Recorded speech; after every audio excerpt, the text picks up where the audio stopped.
What's up, everybody? Welcome to the Dukes of Blather. I'm Sam. That's Wick.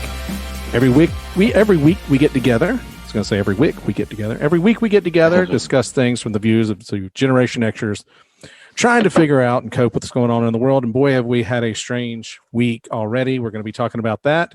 But don't forget, Dukes of Blather is sponsored and brought to you by the fine folks of Inicus Clinic in Woodstock, Georgia. They offer hope to patients with major depressive disorders, postpartum depression, bipolar depression, OCD, PTSD, and severe anxiety. Severe depression takes a huge toll on your everyday life, and ketamine therapy offers a chance to find hope again. Many patients have tried numerous oral medications, but have found little to no relief, as well as difficult to tolerate side effects. Ketamine treatment is highly effective and safe. It's time to get off the harmful medications and start living again. If you're in pain, get help from the Inicus Clinic in Woodstock, Georgia. Get more information on this treatment and if it's right for you at 770-850-1042. Wick, how are you doing today, sir? I'm going to get some ketamine. Yeah, it feels like that's about the right thing to do right now, doesn't it? Yeah, I have all of the aforementioned disorders now, all attacking at once. Yeah, it does feel like I think everyone kind of has this feeling that the walls are closing in tighter, and it's time for the straitjackets because it's been kind of a rough week. You know, we try to talk about fun things and serious things. This week is a serious one, unfortunately. But we're going to try to scrape all this into one big pile and try to sort it out. Of course, we're talking about the Capitol riots. You know, if we look back over the whole entire year and we look over everything that's been going on, we've dealt with COVID, we've dealt with Black Lives Matters protesting, we've dealt with an election, we have dealt with a president that says that, hey, you've been ripped off in your election and your vote doesn't count because people have stolen it from you. Now we're talking about impeachment again. But if we pull the scope back quick, can we say that this maybe has started back at the point of maybe COVID, at the point where this election gets closer? Is that when we're really talking about the build up to this point, or do you go back much farther than that? Since the presidency, since 2006? Since the presidency, I think maybe since the 90s. Okay, since the 90s. Really starting to come to a head now. Right. Things are really getting heated up. We can explore that. We may go there. But if we get our microscope a little bit closer to diagnose this whole situation, it seems like the election of 2020, and as it comes to a rapid inferno, dumpster fire, it seems like it kind of starts when we know an election is going to be in November. Do you think that's fair? What, the tension and the yeah. I mean, the tension's always been there, but for the most part, everyone's still waiting. I mean, you still got another 2 years to go. In 2018, it's not quite the time yet. 2019, we still got another 2 years, but that last year begins to tick off. Yeah. And the campaigns begin to run and send their messages. Debates begin to happen. The DNC has to choose their nominee. Yeah. It seems like to me, with COVID and intertwined in this whole situation, because it did affect the election as far as people being able to get together and debate and whatnot. It seems like it really kind of gets really hot this last year in 2020. Oh, I mean, that's an understatement, I think. One of the most consequential years in the history of the Republic, without question. And we know that we're going to we how much does COVID affect Trump's reelection? We don't know. You did not feel good and confident, just pulling the microscope back a little bit. You did not feel great and confident that this was going to be Trump's reelection. I will give you that. I did. I thought it would be. COVID really put things to a grind for him. Really pull. I think of all things, and I'm somebody who was really on the fence with Trump. Truthfully, I think this last year really opened my eyes to the problems that maybe Trump kind of presented for himself.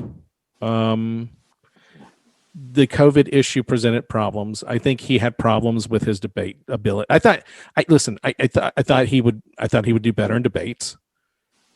He was pretty bad. You know, he did a lot of I'm done. I'm taking my ball. I'm going home with interviews and various speeches and the challenges that he often faced. And we're kind of building up because I think at this point, if I can, Wick, say this, some of this buildup is the liberals are feeling like they are very confident. They are feeling like they're being very justified this last year. And maybe a lot of Republicans are seeing it but not admitting it. Is that fair? I think that's as accurate can be. It's very hard for the ego to let go of something, especially something you're so invested in and have been so invested in for now going on 5 years, that it's very hard to say perhaps, you know, that was an illogical move. Yeah, and I think that has a lot to do with it for me, who was somebody who was really on the fence about him, and I saw a lot of good qualities.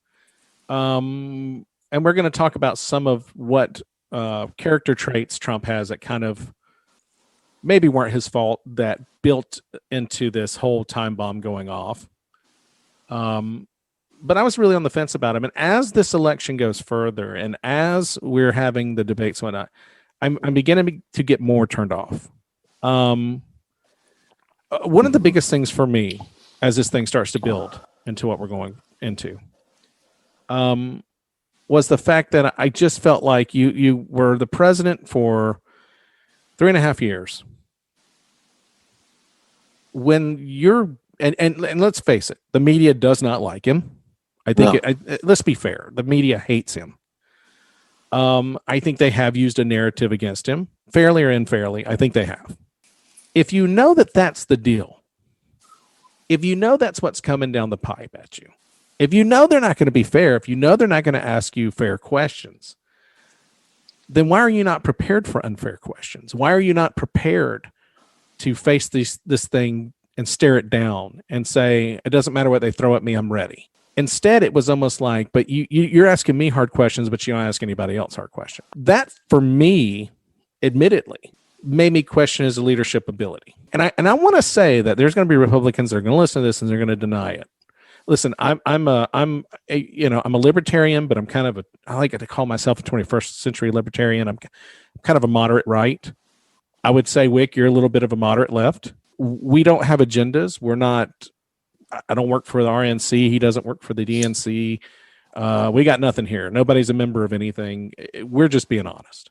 And I got to be honest with you. It really kind of made me change how I viewed him.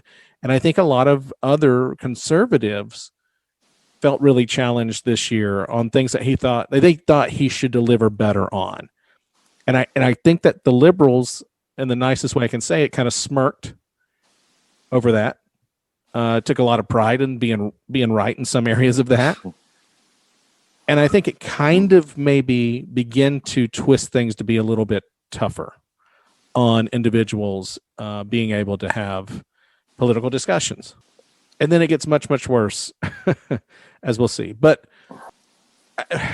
first thing I want to challenge you with, Wick, as we talk about the Capitol riots, and trust me, Black Lives Matters and all that stuff's not going to escape our scope here. But there's something about this protest that happens at the Capitol that I feel a little bit positive in. Okay? Of all the stuff that's not to feel positive about, there's one thing I felt very positive about in this situation, which is these protesters honestly believed that the election was rigged. This was not something that they kind of thought or it could be possible.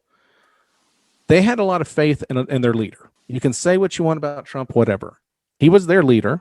They believed in his presidency. They believed in his term. They believed in the things that he did and he was saying he was going to do. No matter how you feel that you are, if you're in that group or not in that group, that's fine. But I think that we can't dismiss the fact that these protesters honestly thought that this election was rigged. And understanding that position, I think there's some good in this. And the fact that if the American people, and I want to say this about Black Lives Matter too, okay? When we're seeing that if the American people feel their democracy is in danger, they actually will act. I think there's some positivity to that. Now, I don't think that the whole situation in a nutshell is positive. We should wrap it up. That's done. We have a lot to break down. There's a lot that went really bad here. But Wick, when I look at Black Lives Matter and what they stand for and the freedoms and rights and of minorities, I think they also saw something wrong in the system they believe to be true and decided to fight for their rights and decided to do things by any means necessary as well. Can we look at each other and say that there is some part of that is a little bit refreshing, that people are still very active in something that they see wrong, that when they see wrong, regardless of whether it's true or not, I want to put that out there. But let's say that the election was rigged and there was an ample amount of proof. It's nice to know that the American people aren't just done and numbed out and not involved in whatever happens. These people really believe that the election. Well, I would first say, if you have that much conviction, there's 4 branches of the armed forces that you can express that in, and they're more than willing to meet with you. I don't give you some options. But I don't understand that.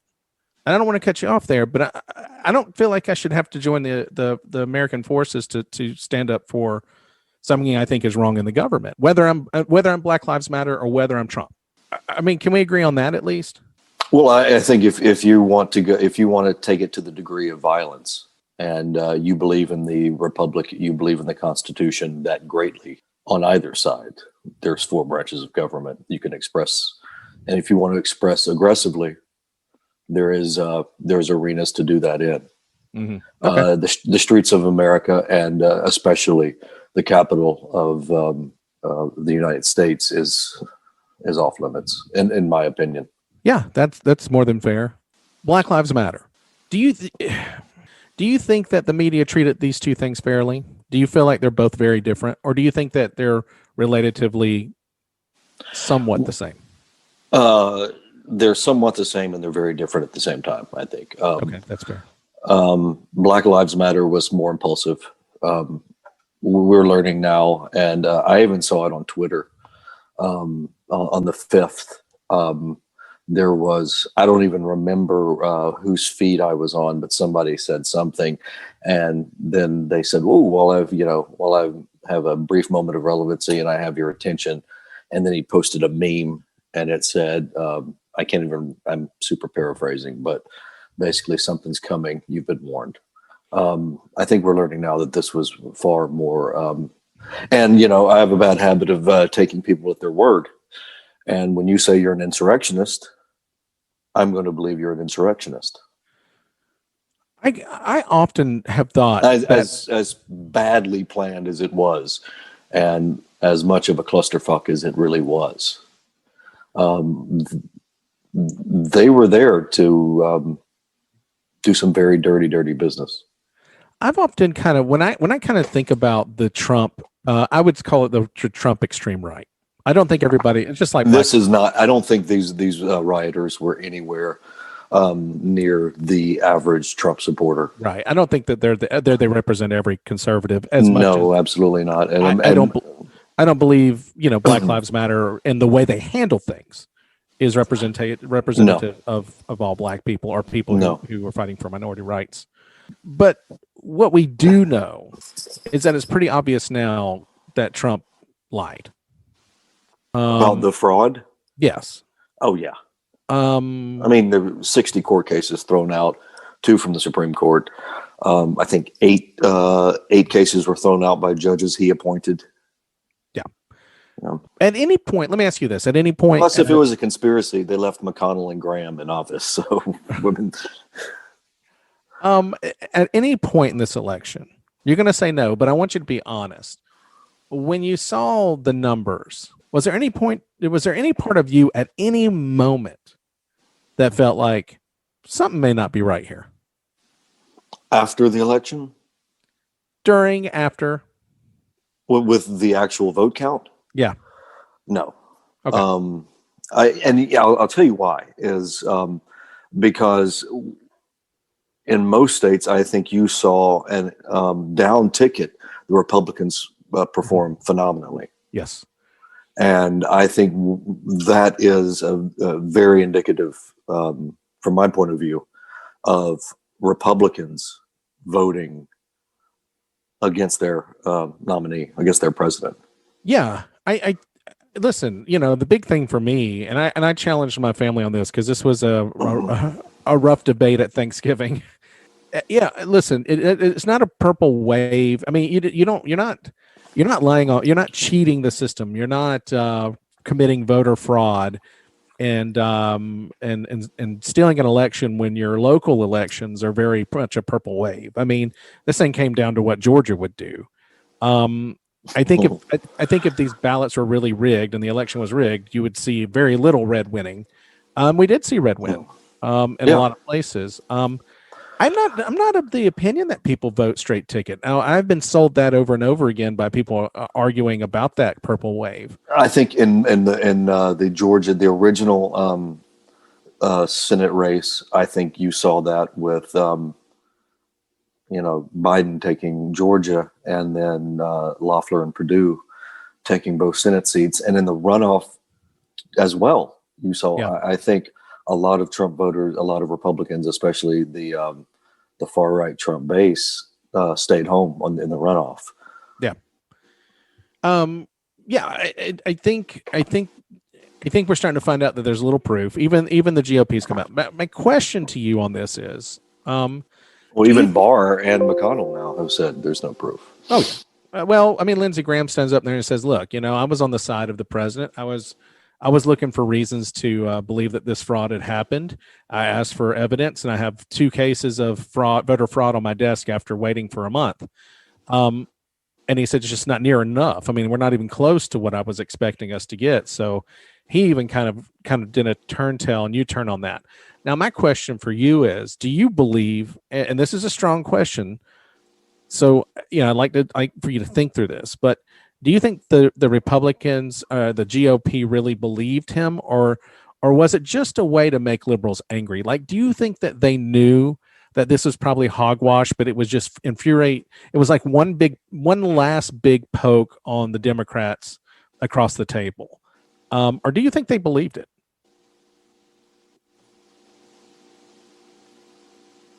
I think they believed it. I do too. I think they want it, and I wish that weren't true. I wish people, regardless of what the issue is, whether it's political or otherwise, didn't have an impulse to believe things just on hearsay. That's disturbing to me. That is such a component of human nature, and I think that's that has nothing to do with politics. That's all true, but I don't fault for the GOP believing their leader, their president, for saying, "Hey, it's voter fraud, and I've got all the evidence here." And I don't blame for representatives to say, "Well, okay, then we got to work this." But hold on now, though. I mean, Democrats elect a president. Let's say that he, or she doesn't win a re-election, and they think there's voter fraud. Do you think there's going to be a portion of Democrats who are going to be like, "No way, this was a fair election. We lost fair and square"? I don't buy that. I think that I think all of those representatives are trained to follow the lead horse. I would point to 2000, which was when Trump, Gore versus Bush. Oh, I'm sorry, I was thinking 2016. Yeah, Gore. Yeah. But that was Gore's decision. That was his decision alone.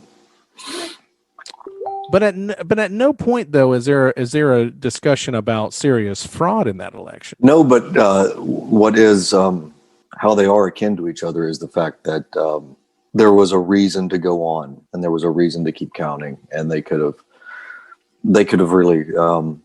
Gore was the one that threw down the. I understand the final, and that's leadership. I understand. Yeah, I understand, but it's now. You're asking if he had said there's clearly fraud here. Yeah, I don't see that the Democratic representatives going, you know what, you're full of it. I think they fall right in line. I think that's part of the problem that we have up there. Is I don't think that if this is a reverse role situation, that the Democrats representatives, step away from their leadership and say, I don't know. I kind of feel like, I don't think so. I mean, I think we're giving them way too much credit. This is a very tit for tat group of people. There is a different composition to liberals and conservatives, I think, and there's more doubt in liberals. I don't know.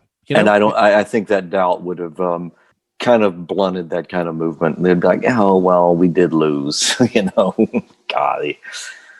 I don't know. I think you get the exact same response. I mean, it kind of happened in 2016, but not to nearly to the degree it's happened. I mean, 2016, all of a sudden Russia rigged the whole thing.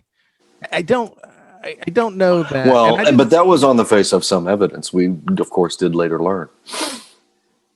But we learned a lot that the evidence really wasn't what we thought it was. A lot of it was hearsay. A lot of hacking in the hearsay. Well, the Mueller report made that that was the first thing the Mueller report revealed, was that they had interfered. Oh, they interfered. But not to the point of putting him in office, but they did interfere. They certainly did interfere, but I don't think that they interfered in the knowledge of the Trump campaign. I mean, that's not been proven. And I think in all fairness, that should be where it's left, because I think if there would have been, we would have known. Because my question would have been really if the GOP knew that this was a farce, as a group, if they know that this is all hogwash, is it just fun to just annoy the Democrats for as long as they can, and then this joke just went a little too far? But I'm with you. I think they did. I don't think so. I don't think we would have seen what happened on the 6th. Well, I still think the people believe it. I just wonder if the people in the inside circle, the representatives, were looking at Trump going, no way, but we'll play the game. Probably some. You're talking about, I think they were. I don't like Graham, I don't like McConnell, but they're bright men. Yeah. And I think I think they knew they're playing politics. Yeah. Does this, and in fact, I think Graham and McConnell, while I applaud their eventual 180s, they should have done this a long time ago. Yeah. And my question also to you is this anywhere near the same as a Watergate type of scandal? A misrepresentation of voting, or I know that it's not the same, but is the scandal familiar? Is the scandal similar for Trump here? It's worse, far worse. Because he publicly tells people this is a farce. Mm-hmm. Is his legacy ruined now, 10 years from now? Yes. Yeah, I think that there's going to be a lot of people that are going to sit back and go, you know what, I'm kind of glad that he didn't win this. This defines him. Yeah, I'm kind of glad that he didn't win. If he's willing to do that. This defines him for all coming time. Now. And which is very unusual to me, given he had the opportunity in the last, since the election, with the spike of COVID, he had a wonderful opportunity to secure his legacy. And, but the Greeks taught us character is destiny. And I think that's bearing itself out to be true. I think it is. And you can say what you want about George W. Bush. We've had this discussion in the past of how he's viewed now. But listen, he stands on top of that heap in 9/11 and he gets on the megaphone. He's a leader of all men and women and children of the American, of America right there. And he makes a great stand at that moment. And I don't care who you were or what you believed in or who you voted for. You felt I had his back until Iraq. Until of a pride in that moment. And Trump could have definitely done that here. And I feel like Trump was so unbridled. I think he was he was such a wild stallion. And he's just kicking every wall.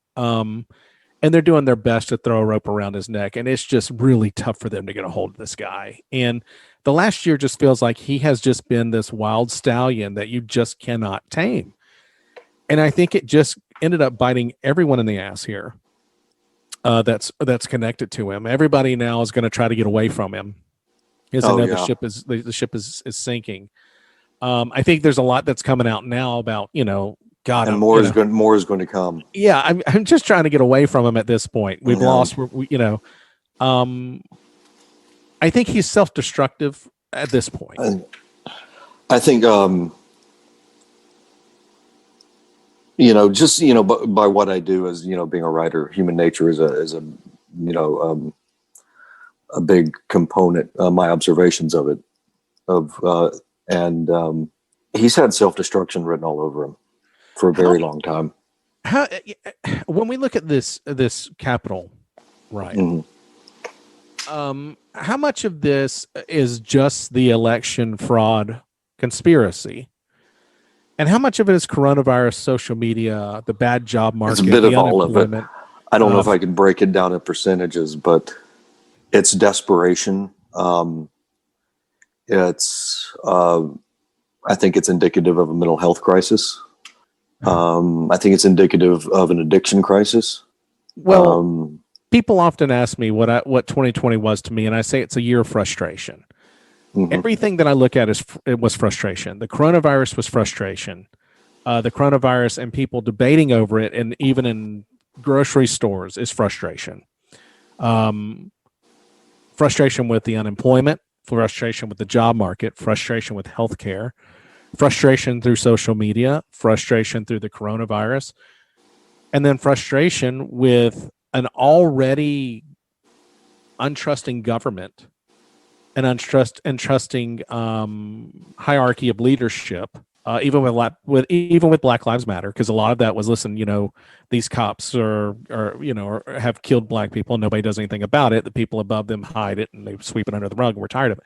So I think 2020 was, to me, a year of extreme frustration for everybody who lives here.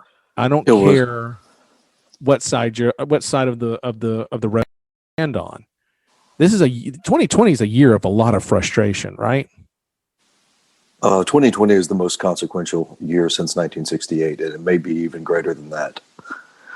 I think, and we're only seeing we're not looking at the entire chessboard, as they say. We're in the moment, and we can't envision perhaps the geopolitical shifts globally that could occur as a result of handling of the coronavirus. It really, really frightens me, America's status going into the future. I mean, what is the world seeing right now? In Europe, this is not a protest. It's not a riot. It's called a coup. Yeah. And that has never been something that has never occurred in the United States. Well, for our first coup, it was extinguished within 4 days. It was 24 hours. Most poorly designed. Yeah, I mean, let's give it. I think it is a very dramatic situation. Certainly, sometimes I think it's a little overblown for the fact that it was pretty much extinguished within a 4-hour period. Not quite the coup that you're expecting to have in America. But I do think with Trump's leadership here as a failure. Now, I won't go and say for the last 3 years it's been a failure. I try to be subjective and cautious about generalizing his entire term. I won't do that. I refuse to do that. I think every person deserves a breakdown of how they've handled their lives and their position and their work and whatnot. Definitely this last year has been really bad. But with his leadership as a failure, and I think a lot of frustration being built with America. Do you think that some of this is because there was a lot of desperation in certain Republicans to have a leader, regardless of how bad he might end up being? Like, is this a situation where you're everything is so frustrating, especially with all the closings of businesses and people losing their jobs and people losing their livelihoods in many cases and still in threat of it? Is this a case where people were just so desperate that they needed to have a leader that Trump was going to be it no matter what, sink or swim, bust or make it. I think absolutely it's they needed somebody, and despite of maybe his last year being so there bad, is something more than politics going on. Yeah, with the need of a hero, the people, almost a savior.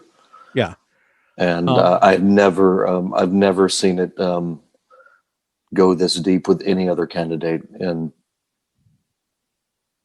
my lifetime politically. I don't know that. Well, like you said, the '60s, there was some frustration. I don't know that we've seen the height of frustration. I mean, we've never seen a pandemic like we have in recent years. Social media has never been as big as it has been the last couple of years. The job market got pretty bad. Like we said, we had people that were losing their businesses out of control, of their own control, which is probably one of the scariest things any business owner and small business owner can go through is losing your business through you, none of your own creation. There are times that people go and they make profit and they blow it on hookers and well, that's the thing. And there are times that people mishandle money. We have a false notion of security, I think, in this country. That yes, we do. Yeah. Okay, I'm here, I'm safe. You're never safe.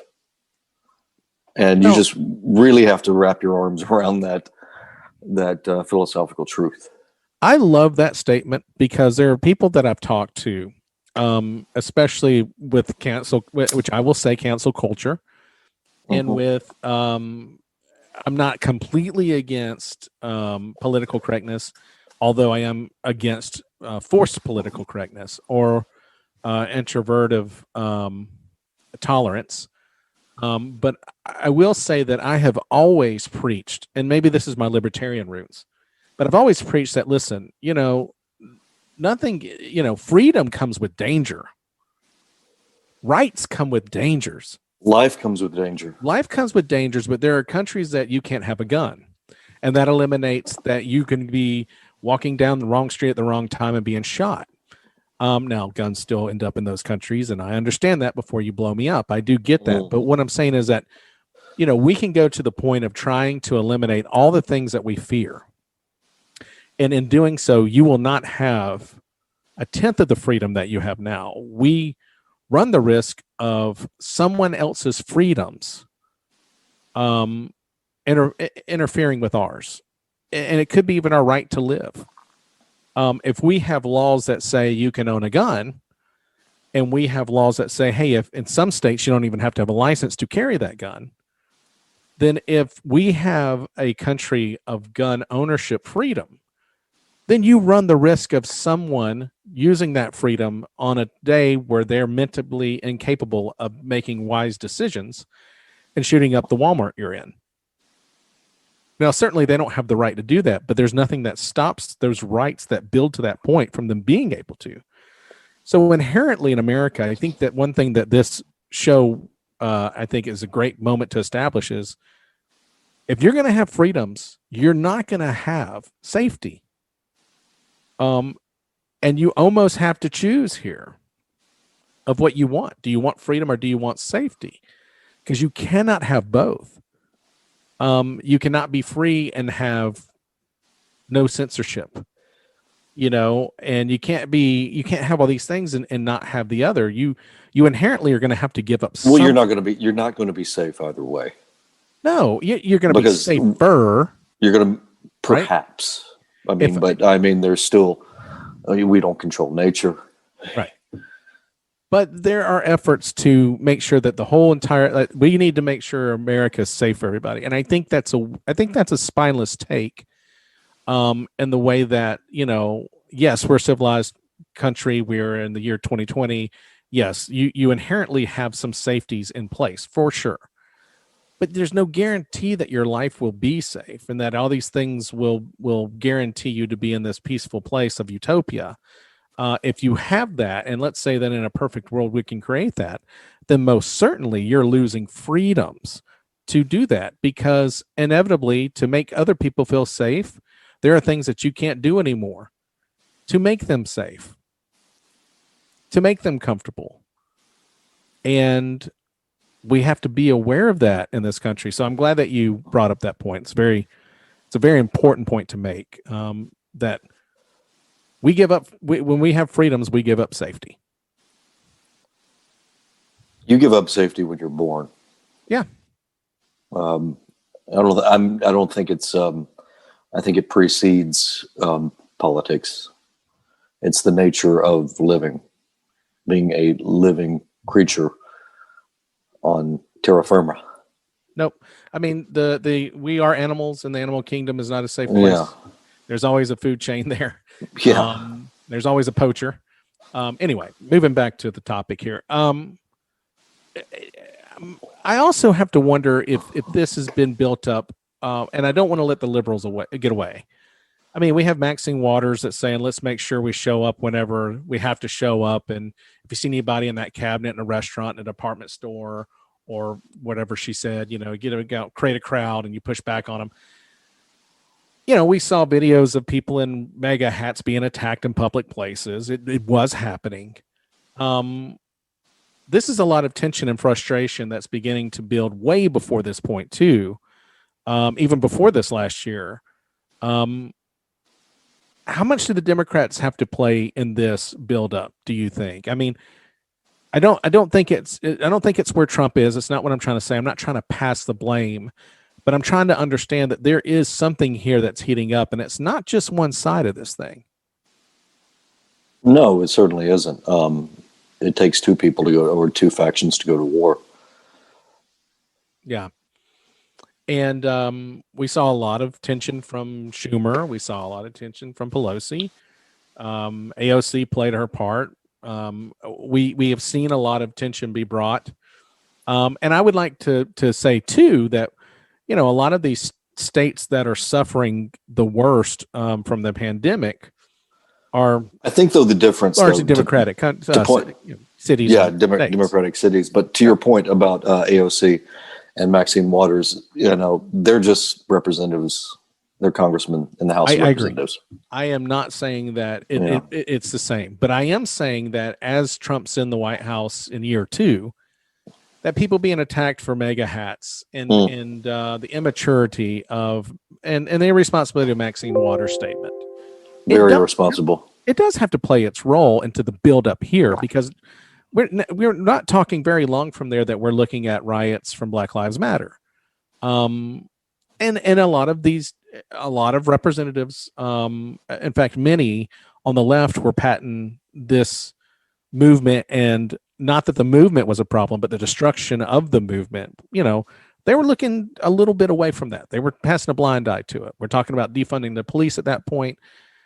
There's a lot that I think liberals are responsible for that they're not going to take. But I want to serve their slice. I think there's a portion of that maybe the right conservative feels like, although it ended up being a very hypocritical situation up to that point. My question would be, when we're watching Black Lives Matter and who I feel, listen, I am an advocate for Black Lives Matter. I am. But I saw Antifa people or Antifa members doing destruction, who I believe is an anti-capitalist faction. I do. I believe they're anti-capitalist. I think that's their goal. And anarchist.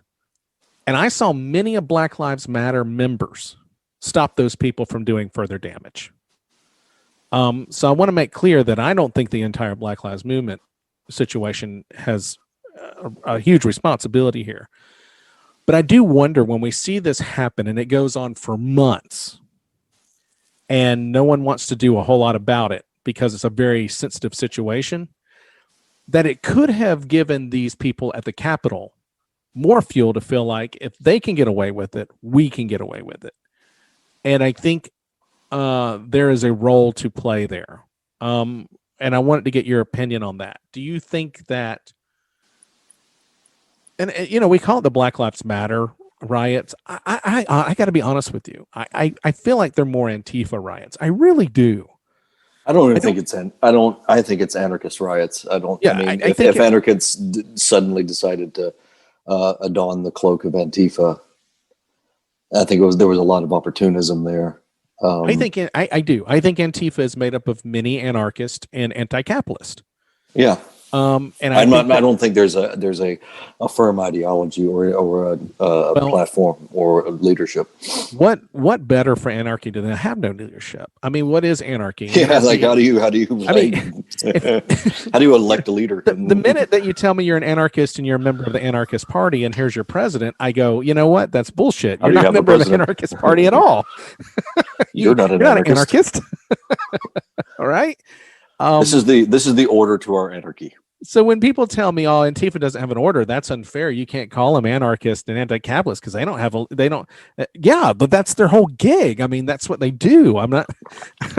There's a lesson to be learned here, folks. They're not going to have a leadership because that's what they're against. They're against a hierarchy. And so, do you see some play here with Antifa and their riots? Which they kidnapped, and I have said this many times. I believe they absolutely kidnapped Black Lives Matter, hijacked it. They took it at gunpoint. And I think Black Lives Matter was like, "Okay, cool, you're with us, sweet, yeah. Here's the keys," and they just took the car, and never came back. Kind of reminds me of the situation at Altamont when they brought in the Hells Angels for security, right? Yeah, and then they just ended up brawling, right? Yeah, and then that poor guy got murdered. I knew a guy. This is Antifa. I knew a guy that had gotten out of prison, and really sweet guy. And actually, believe it or not, real sweetheart. Had a arrest record a mile long. Sweetheart of a guy though, and it was just one of those people that when he was on drugs, he just was not. He couldn't stay away from the drugs, and when he was on drugs, he changed into this monster. But if you could catch him on days that he wasn't on it and he was clean, he was a sweetheart of a person. He really was. And there are just people out there that they become a monster once the drug enters their system. And well, that's what goes back to what I was saying about with mental health. I think a lot of this is being fueled by something much deeper than political ideologies. Right. But what I was going to say is, I remember when he got out of prison one time, we knew this other guy who was young and he was impressionable. I'll change names for the story. But David gets out of prison, and Mike looks up to David because David's kind of cool. He's got tattoos. He's been in prison. He's kind of a badass. I've seen David fight. David was ridiculously good at fighting. And Mike really looked up to David. So much that David one day wanted to take Mike's car up to the store to get something to drink. And Mike let him. And we didn't see that car for a week. Because David took off, went and got drugs, and the car was found by the police abandoned. And I kind of feel like that was Antifa with Black Lives Matter. I think Black Lives Matter was like, "Hey, we can use all the help we can get. Hey, Antifa, you're cool. We've heard of you before. Sure, you can get involved. Oh, okay, yeah, you want to march? Sure, you can march. Oh, wait, why you're bashing that out? Why are you stealing cars? What's going on? Why are you catching that building on fire?" I do think Black Lives Matter got hijacked by Antifa. They are the David of that story. And my question is, I guess, to come back to it is, how much are the riots responsible for maybe encouraging the Capitol protesters to feel like they could get away with what they were doing? Do you think that it plays any role? Oh, sure. I don't think it. How could it not? Yeah. Well, they did it, so we can do it. Right. And they got away with it, and they were able to do this. Now, that's where they're alike and they're different. This protest with Antifa and Black Lives Matter went on for months, and it was very destructive, and it ruined a lot of businesses. The Capitol ruined the Capitol and was over in 4 hours. But there are 5 dead. But how many are dead from the riots with Black Lives Matter and Antifa? I mean, that is not murderless either. No, it's not. But, I would say that there's more murders from that, and I don't have the numbers in front of me.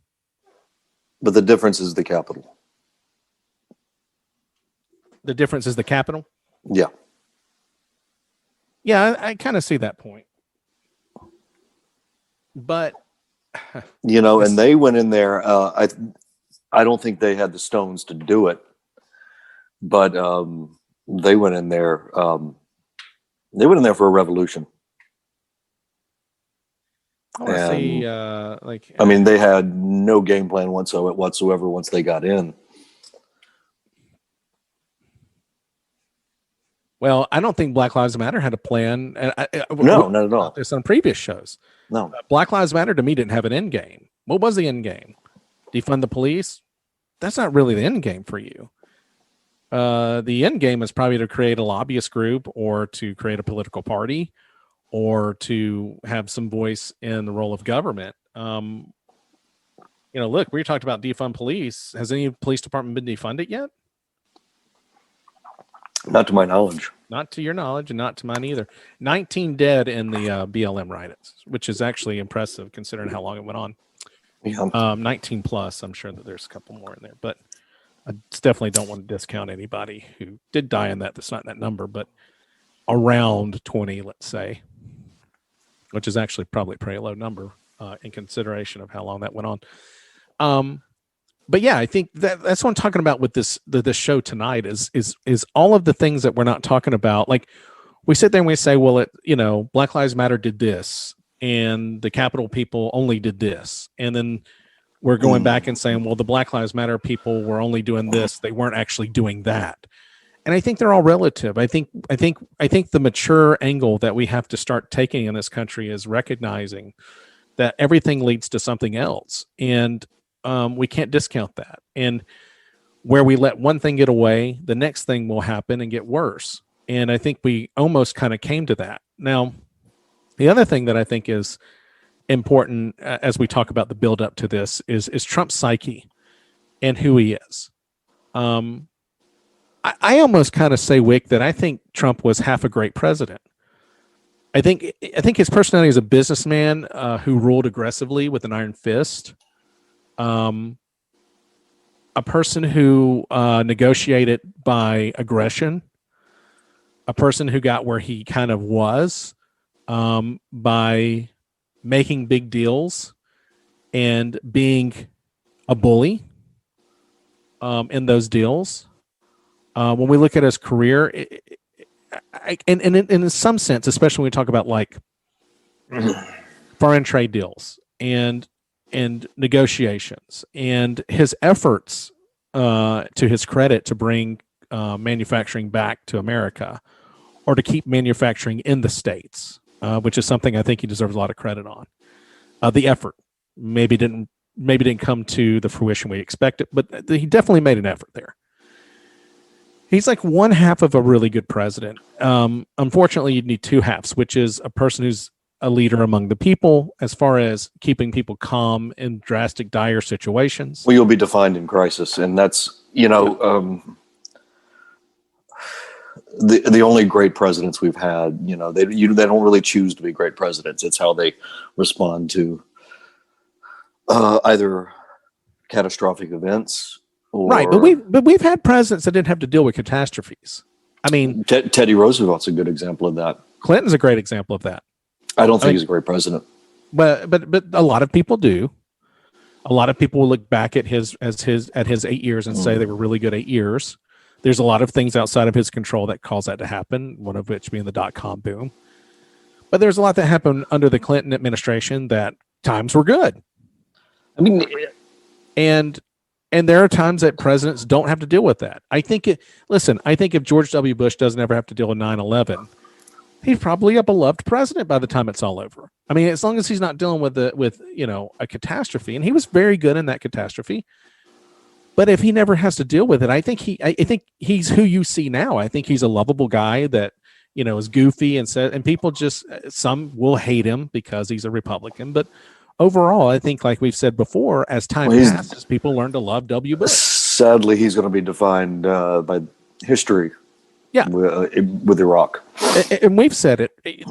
I have no doubt that W is a good man with a good heart that trusted the wrong people. I think he's gullible and got taken advantage of. Now, is that a good leader? Probably not. But I think if anything that you can say about W. Bush is his heart was always in the right place. I think he loved the military. I think it pained him to have this war. I think he felt like it was necessary. He got bad intel that he trusted. He got bad people around him that he trusted. And I've seen him with he's still very involved with the troops. I think there's a weight on his heart still to this day with the military in that war. And I think he's a good man. And I think, listen, I think if Trump never deals with coronavirus, we're probably not dealing with the protests as bad as we saw them. I think a lot of the protesting at the beginning of the year was, again, frustration from coronavirus and people being cooped up and the frustration growing and social media. Listen, when you're not working and you don't I'm have people to go beginning. see, you're online and you're reading these things on social media. I'm beginning to change my mind on that because of the voting of the Republicans performing so well in down ticket. I think a lot of conservatives just became very dismayed by the character traits he was displaying, especially through tweets. Maybe. I think that really, really, and I'm wondering now, and we'll never know. We can only it's only conjecture if coronavirus, if COVID would have changed anything at all. I think it would have. I think busy people don't have time to gather and riot. And I think or maybe you're right, is people got a better view of him. I don't know that they got a better view of him. I think more people were allowed to. I think when you're not working, and I think when you're stuck inside and you can't go out and you feel like a prisoner and you're reaching out for companionship and you're reaching out for, and I don't mean sexual companionship. I mean, you're looking for companionship in the way of friendship and people that are like you and people that feel that. I think social media had this, and I said it in our last show that I thought 2021 was going to be a year of the downtime of social media. I think social media was going to kind of take a back seat and start going backwards once the vaccine got out and people began to go back out into the world. But I think that there were a lot of people that were normally in the world, like my parents and people that were older, that suddenly found themselves looking for ways to keep up with family and friends, and they go to social media and things kind of begin to build from that. And I think there was so much information. I mean, here's a cop shooting every 5 minutes, and there's a lot of misleading videos, a lot of conspiracies, a lot of doctored things that came out, a lot of incorrect stats and statistics, and I'm not saying that Black Lives Matter was on a false premise at all. I do think that it was on a bended premise that maybe was not the narrative that everybody believed completely. But I think when you're at home and your walls being filled up with a lot of shit on your Facebook page, it tends to lend to the frustration that you're already feeling of being. It could be that. I also think the daily press conferences really injured him. Yeah. And I think all people really wanted was him to say, listen, this is a serious thing. We want to keep the deaths as low as possible, but we also don't want to harm small businesses. We have to keep both of these things. We have to balance them. We can't have one or the other. It's going to have to be both in some way. It was not a calming presence. Right. It was not a calming presence. I think you could have come out and handled that a million times better, just like your interviews, just like your debates. This is where Trump drops the ball the last 12 months, in my opinion. And again, I'm on the fence. I was on the fence with him. I really was. And you can ask anybody that knows me, they would either say, make up your damn mind. I just didn't hate him enough. Obama was the same to me. I just didn't hate either one of them enough. I've come to realize that I think a lot of things that people felt about Trump was true. So, I mean, I'm willing to throw myself on the sword for that. But I do think that he was half a good leader in the fact that I do think that you need an aggressive person in office. I think you need somebody who has a Teddy Roosevelt way about them where they have a spine. I just think that there was no empathy in his body. I think there was very little understanding of humility and how the presidency is a humbling position. And I think you have people that get in that position, and he may be the first that we've really recognized that got into that position and became a position of extreme immense power instead of extreme immense compromise and extreme immense leadership and calmness. And Reagan was really great at making people feel like they were important and that they were heard and that we were all together in certain ways. I mean, you don't win all but 2 states because you're bad. I mean, he's a great communicator, right? I mean, but in the Great Depression, FDR in the fireside chats, He would come into people's homes every day, every Sunday night, and tell them and soothe them. Yeah. And tell them what okay. he was doing to make things better. And of course, the great line, there's nothing to fear but fear itself, Right. which I think altered the national consciousness. Yeah, I mean, it's like one of my favorites, The Big Lebowski, when the nihilists show up and burn the Big Lebowski's car, and they start the fight in the parking lot, and Walt and Donnie's back there, I guess in a way asking if these are bad people or whatever. And Walt Oh, they're says, cowards. no, they're cowards. I think sometimes I think you need that in a leadership role. Whether it's business, whether it's government. If your business is in a bad shape and you're in a bad position and you need more from people, or your team as a football coach is losing and things are falling apart, you need somebody that can come in and say, we're going to be okay, but this is what we have to do to be okay. And I need you to listen to me very carefully, and I need you to heed my words. These are the things that we're going to have to do. And if we'll do that, we'll be okay. We'll come together. It's like people that have cancer. Sometimes, I noticed that I had a few friends that had cancer or had relatives that had cancer. And I would notice that everybody was, blah, blah, blah, blah, blah, and just be strong, praying for you. And as a person who had of faith, I agree with that. But I begin to just tell those people, hey, I just want to get in touch with you and tell you it's going to be okay. It's going to be okay. And my point being that no matter what happens from this situation, whether it's life or death, and hopefully God, it's life, but it's going to be okay. Mm. And my wife said, I think that's interesting why you do that. Why do you kind of just, you don't say much, but it's going to be okay. I said, because sometimes that's just what people need to hear. They're scared to death. I've had friends with cancer, scared to death. And sometimes they just need to know that somebody else out there is going to tell you it's going to be okay. Whatever happens, it's going to be okay. Because we need to hear that at times. And I think it's an important message for people to know that things are going to be okay, no matter what the result will be, no matter how we end up. And even in this situation, I want those that listen and hear me, it's on my behalf. We're going to talk about what we feel like this is going to lead to. And I'm going to say my point, and Wick's going to say his. But the one thing that I, kind of pause here and talk about, especially when we talk about Trump and his personality traits, is that I want everybody to know we're going to be okay. Things are going to be okay, but you have to make an effort to make it okay. And Trump did not do that for people. He didn't make them feel like it was going to be okay. No. He dropping the ball is one way. He made it about him. Yeah. And he didn't make it about us. Yeah. And that I think goes obviously to the lack of empathy. I think from my point of view, a glaring neurodevelopmental disorder.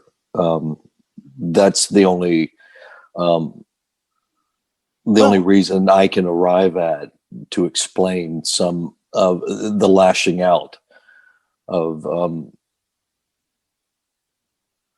and having to demean other people, called, referring to people as low IQ individuals when he doesn't know them.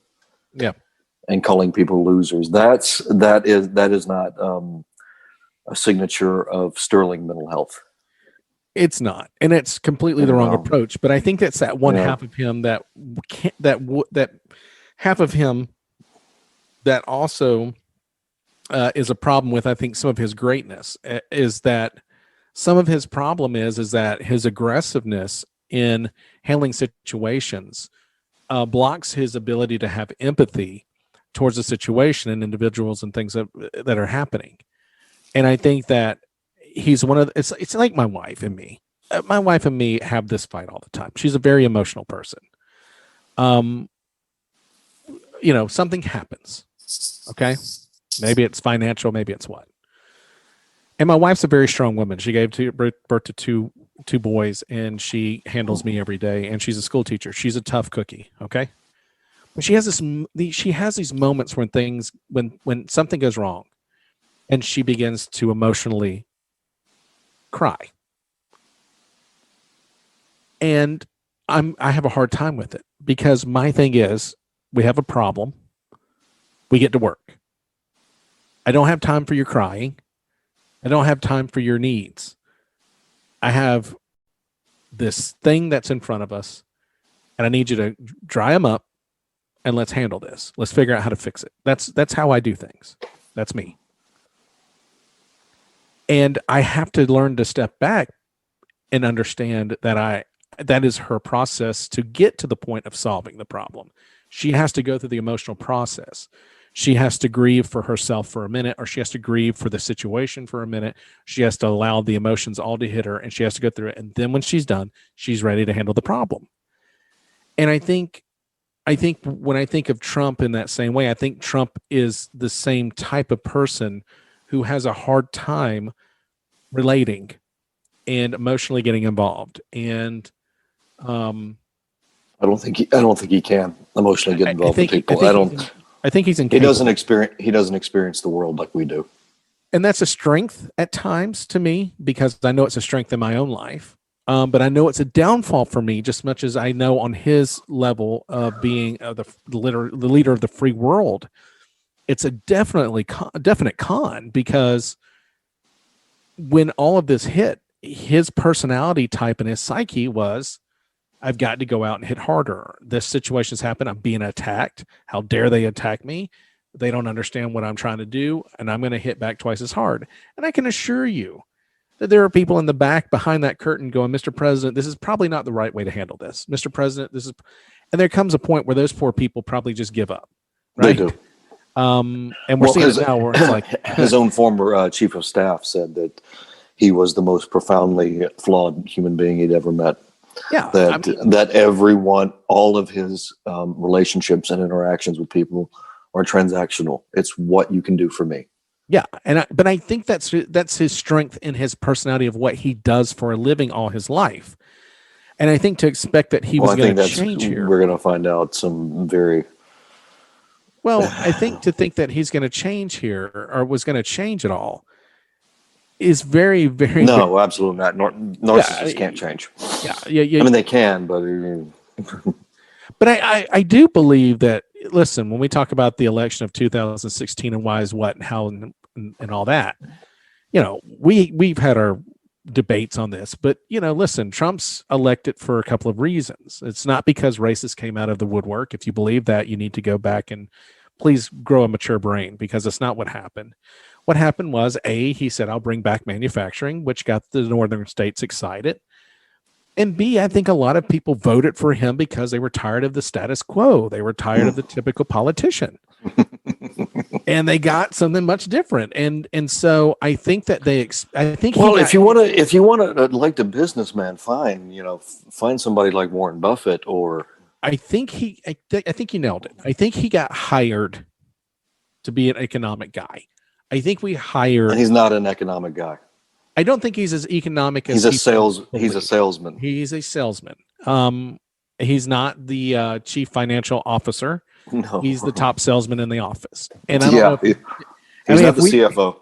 If we think about all the top salesmen in our jobs, we would probably be like, oh God, they're usually Mark Maron told me a joke that he's like, if you didn't know who Donald Trump was and you never seen him on television, and you're in a car lot looking at a car and you see him coming for you, you just be like, oh God, here we go. Not that guy. Yeah, I mean, there are people that are top salesmen, and you go, how do they do it? And then you spend a day with them, and you go, oh my God, I get it now. You have to be a certain personality type. I had somebody ask me about getting into sales, and they were like, I'm thinking about getting into sales. What do you think? And I was like, listen, the particular sales that I'm in is about relating to customers. That's a whole nother game. If your thing is to sell product, it's a tough road to hoe, because you have to be able to get up on Monday and love it. You have to love sales. And the people who love sales, that are aggressive salespeople, are not the people that you want to be the CEO of your company, because they're usually very douchey people, right? Yeah. I mean, it's just the truth. I mean, that's not all cases, of course, but that's in a lot of cases that your top salesman, somebody you're like, God, what a douchebag. And those are the people that are able to grease wheels and get things done. And I think we hired Trump to be the top salesperson in America, to bring the economy back, to get in the next big industry. That's something that we're still waiting for in America, is the next big American industry. And I think a lot of people hired him to do that job.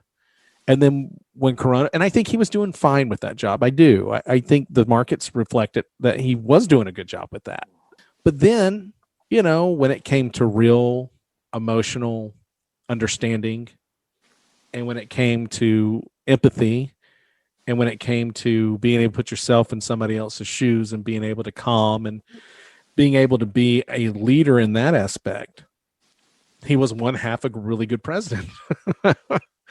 I liked him on economics. I thought he did a lot of good things on social issues too. I don't think he was a racist president. I think he did. If you go back and research, I think he's done a good amount of good for the black communities that they're not seeing, and some black people have seen it, that have given him credit. I think mandatory minimum sentencing was something that he attacked, and I think I applaud him greatly for that. He didn't get a lot of credit for. Yeah. So he did some really good things, and I really wish, and I do think the media. I think he made the media an enemy, and the media, the media played the role fine. Well, he definitely participated in that. Oh, yeah, sure. You don't slap somebody in the face and expect them to love you. Well, I call you fake news and demean what you're doing for a living. But I think the sadness of his presidency is not only his failure to be humble in the position and to be an effective leader in tough times. Now, you can be a leader in great times and a leader in bad times. I don't think he was a good leader in bad times, because I think that goes the character. Yeah. But I do think, sadly, a lot of the work that he did do for black communities will be buried. And I think that's sad, because I think the next president needs to recognize, I think Biden needs to recognize that. Hopefully he will, and continue on to that, because things like mandatory minimum sentencing for drug offenses is something that really, really hits the black community hard. Yeah. And that was something that Trump played a major role in doing. And let's not forget, under Trump, we're seeing a lot of drug laws lifted in states, and a lot of things have changed under and the opioid crisis. And the opioid, correct. He was very involved with trying to handle that opioid.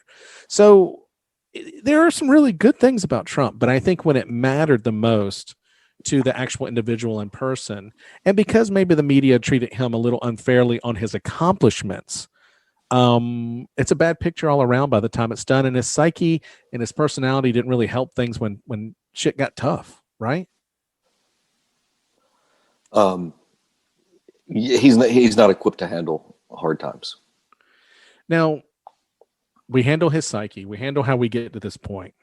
Which is ironic. I wanted to bring up this point because, a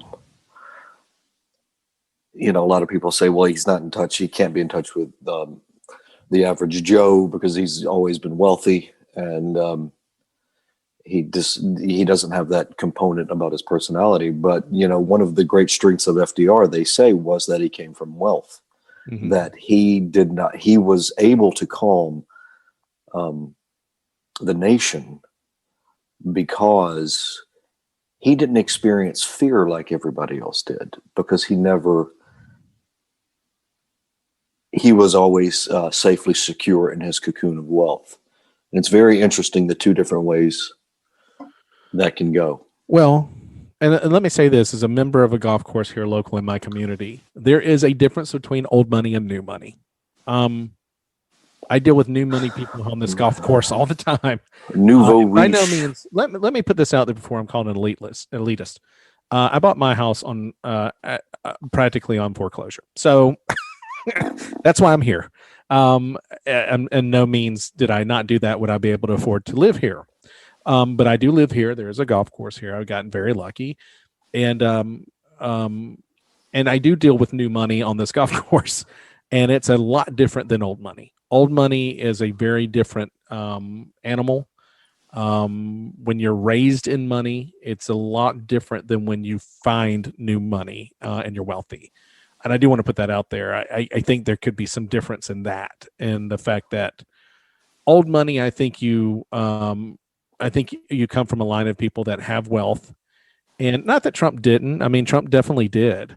But I think His dad was a billionaire. Yeah. his dad was a billionaire, but I'm not sure. I think his dad gave him his first $1 million, but It was a I lot don't more know than the that. story of even before his father. I don't know if they come from generations and generations and generations of money. No, as far as I know, his father Yeah, his father was. was the wealthy one, and that's relatively new money. People that come from a long line of money are very different people, in my opinion. Am I dealing with people that are old money? I don't know if that has anything to do with it or not. That's just something I'll throw out there. But let's go back to the protests at the Capitol, because that's where we are here. Yeah. A lot of this is breaking down how we got here, what happened. Now we're going to talk a little bit about what happened, and my question here is, what was their end game, and what happened if they found the representatives? And I think that's the question that we all have, right? That's the big question. And here's my question for you, Wick. And I know you're going to take off. It could have been much worse, I think. I think this question is really in your wheelhouse. Okay.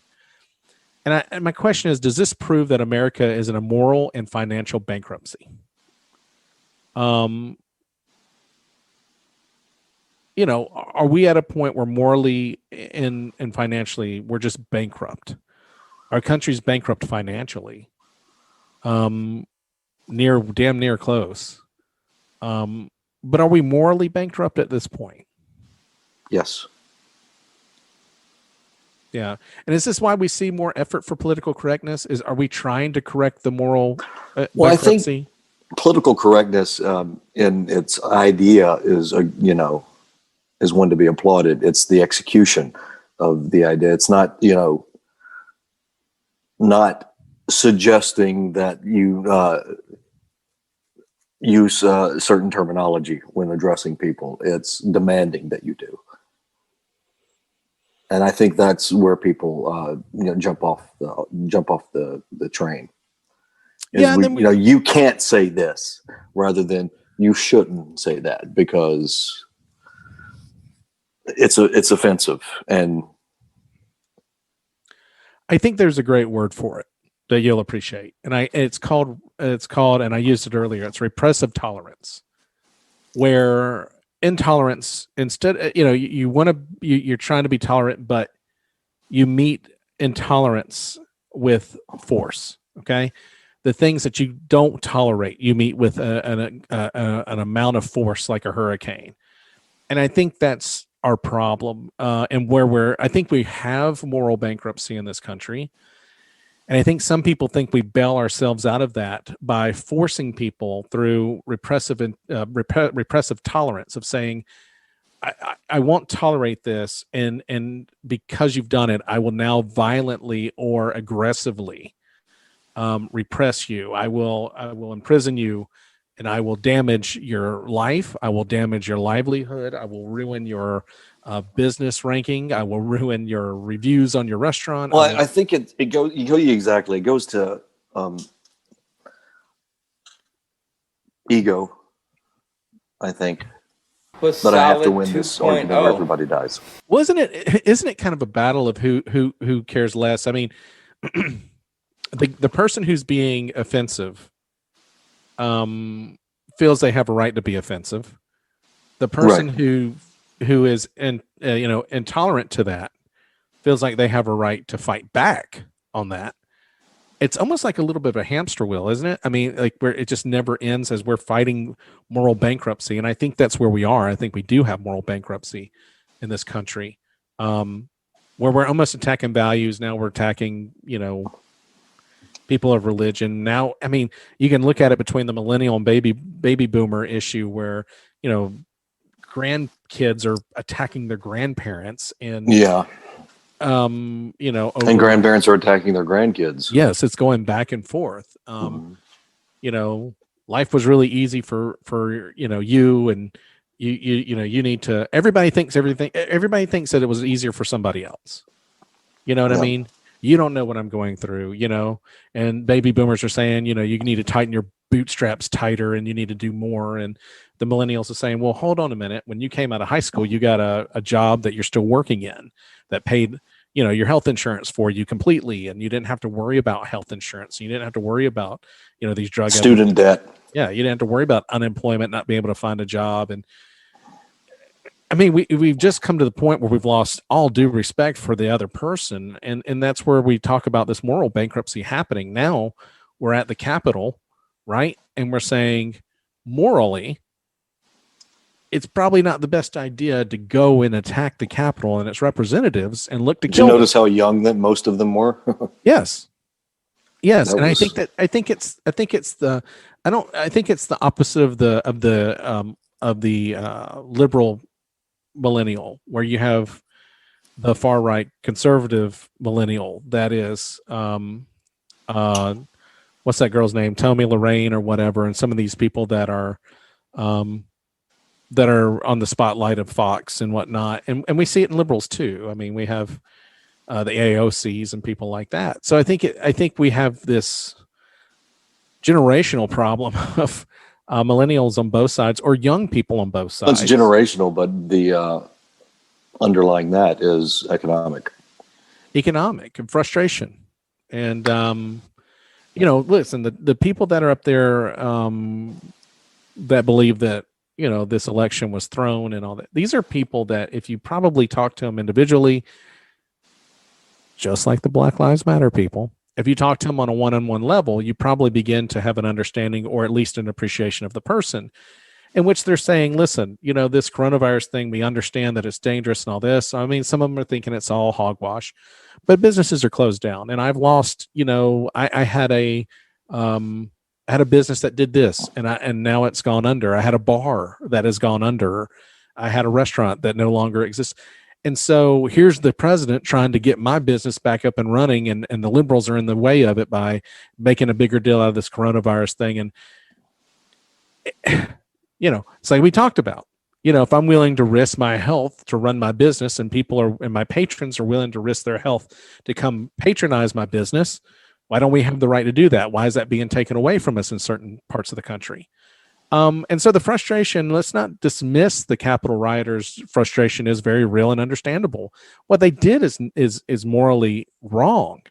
But we also, if we're going to put ourselves in the position to understand where Black Lives Matter is coming from, let's put ourselves in the position to understand where these Trump Capitol protesters are coming from. And the fact that, again, this is an election that they believe wholeheartedly was because they've been told this election was a rigged election. That's the difference, though. And I think that needs to be pointed out. They were told something. Yeah. They were told whereas something. If we're going from an origin point of view, they were told something, as opposed to the Black Lives Matter movement, which would witness something.